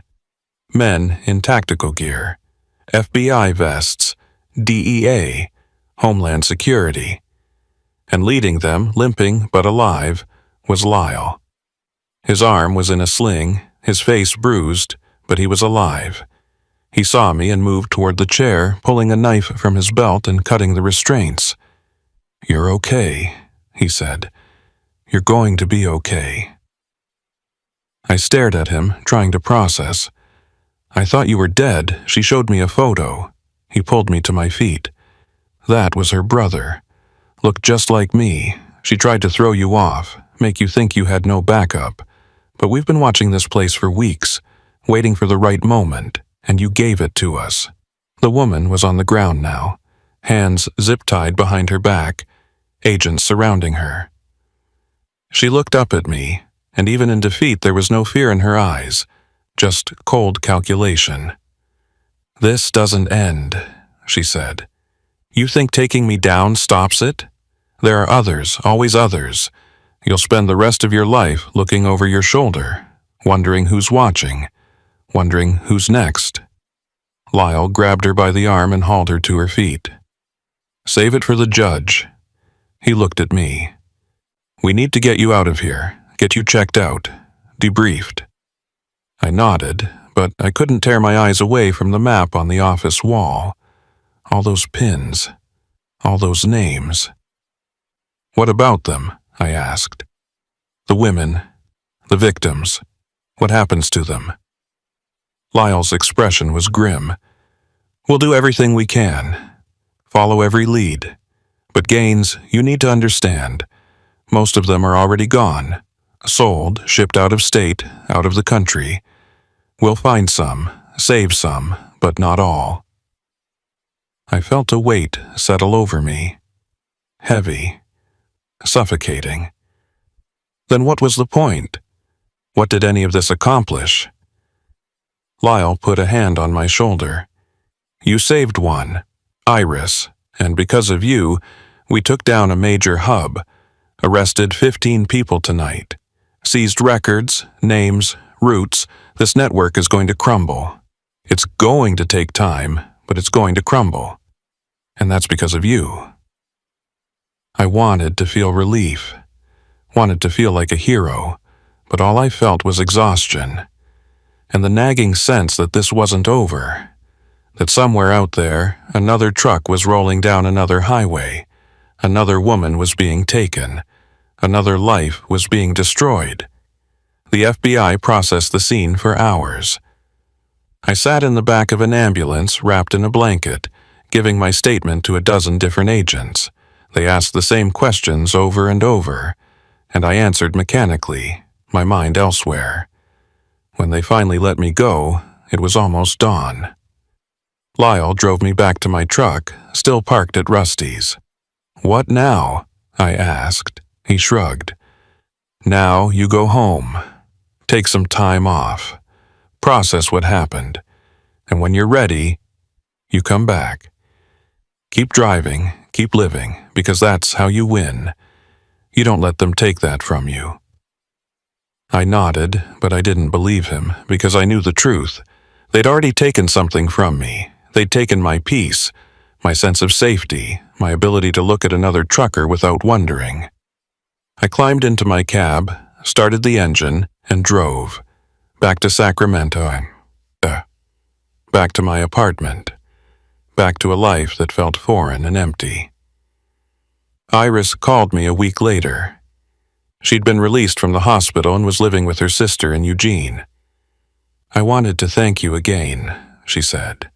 For everything. I heard what you did, how you helped bring them down. You saved a lot of people, Thatcher. I didn't feel like I'd saved anyone. How are you doing? I asked. There was a long pause. I'm alive, she said finally. That's something. But I don't sleep much. Don't go outside unless I have to. I see his face everywhere. In crowds, in cars, in my dreams. The doctors say it'll get better. That time heals, but I don't know. I don't know if I'll ever feel safe again. I understood, because I felt the same way. If you need anything, I said. If you ever want to talk, you have my number. She thanked me and hung up. And I sat there, in my empty apartment, staring at the phone, wondering if either of us would ever really be okay. I went back to work 2 weeks later, took a short haul down to Los Angeles. Easy route. Well-lit highways, plenty of traffic. But even then, I couldn't shake the feeling. The constant awareness, the hypervigilance. Every rest stop felt like a trap. Every parked truck felt like a threat. And every time I saw a woman walking alone, I wondered if she was next. If I'd drive past and later see her face on the news, another missing person, another statistic. 3 months after the raid, I received a package. No return address, just my name and apartment number written in neat, careful handwriting. I opened it slowly, half expecting something terrible. But inside was a letter, handwritten. It was from one of the women they'd rescued. She didn't give her name, but she thanked me, said that because of what I'd done, she'd been found, saved, reunited with her family. She said she was going to therapy, learning to trust again, learning to live again. And she wanted me to know that I'd made a difference, that I'd given her a second chance.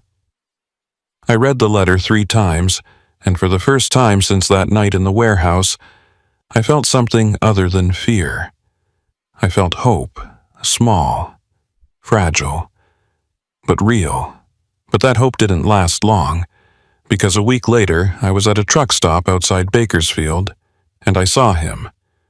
A driver, middle-aged, unremarkable. But his eyes, I'd seen those eyes before. Cold, empty, calculating. He was talking to another man, and between them, on the table, was a photograph. I couldn't see it clearly, but I didn't need to. I knew what it was. The network hadn't crumbled. It had adapted, reorganized, and it was still operating, still hunting, still taking. I pulled out my phone to call Lyle, but then I remembered. He'd been reassigned, moved to a different department, given a desk job after what happened. The new deputy handling the case didn't know me, didn't trust me, told me to stay out of it, to let the professionals handle it. But I couldn't, because I'd seen too much, known too much. And I realized that this was my life now, not just driving, but watching, listening, looking for the signs, the patterns, the faces that didn't belong. I'd become something I never wanted to be, a hunter hunting hunters. And I didn't know if I'd ever stop. Didn't know if I'd ever be able to look at another truck, another driver, another highway, without wondering what was hiding in the shadows. Iris was right. The mountain remembers. The road remembers. And once you've seen what's really out there, once you've stared into that darkness, you can never unsee it. You just learn to live with it, learn to carry it, and hope that someday it doesn't crush you. I still drive Highway 299, still haul loads up and down the coast, but I'm different now, changed. I don't listen to music anymore, don't let my mind wander.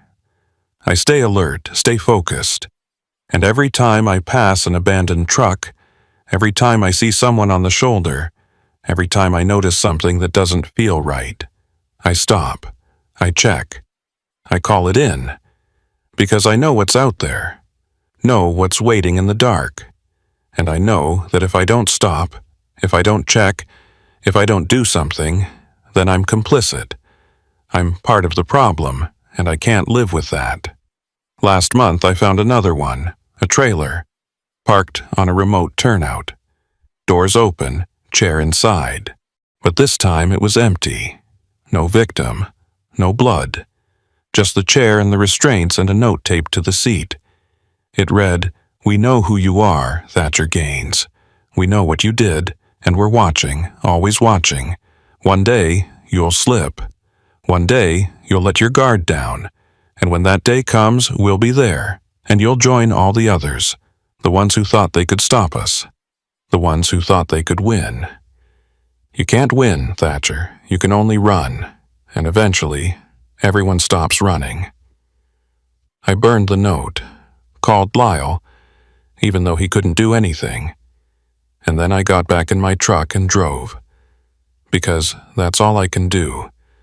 Drive and watch and hope that I'm fast enough, smart enough, lucky enough to stay ahead of them. But deep down, I know the truth. They're right. One day, I'll slip. One day they'll catch me. And when that happens, I'll become another name on another list, another missing person, another unsolved case, another ghost on Highway 299. But until that day comes, I'll keep driving, keep watching, keep fighting. Because Iris deserves that. Because all the women who didn't make it deserve that. And because if I stop, if I give up, then they win. And I can't let them win. So I drive through the darkness, through the forests, through the endless miles of asphalt that stretch across Northern California. And every night, when I close my eyes, I see them, the faces, the women, the ones I saved and the ones I couldn't.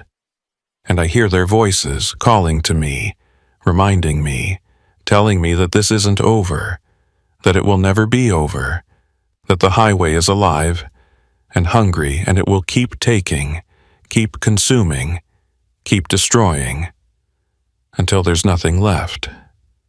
But I'm still here, still moving, still fighting.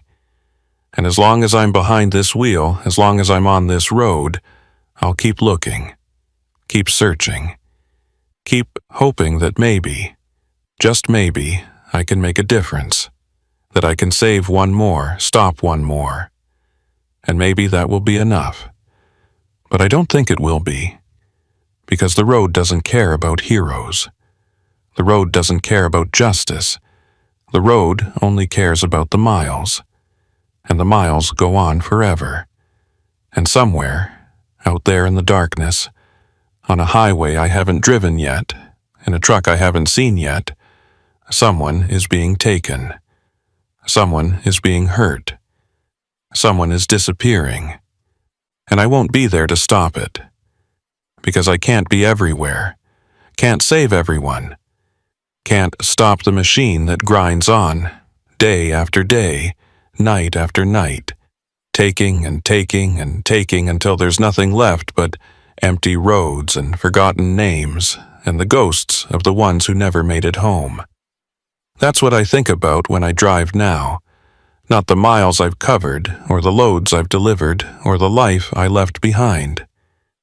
I think about the ones I couldn't save, the ones still out there, and I wonder if they're thinking of me, hoping that someone will come, that someone will stop, that someone will care, and I promise them, even though they can't hear me, even though they might never know, that I'm trying, that I'm still looking, that I haven't given up, and that as long as I'm alive, as long as I'm on this road, I'll keep fighting. For them, for Iris, for all the ones who got away, and all the ones who didn't. Because that's all I have left. That's all any of us have. The fight, the hope, and the endless unforgiving road that stretches out before us, dark and uncertain and waiting.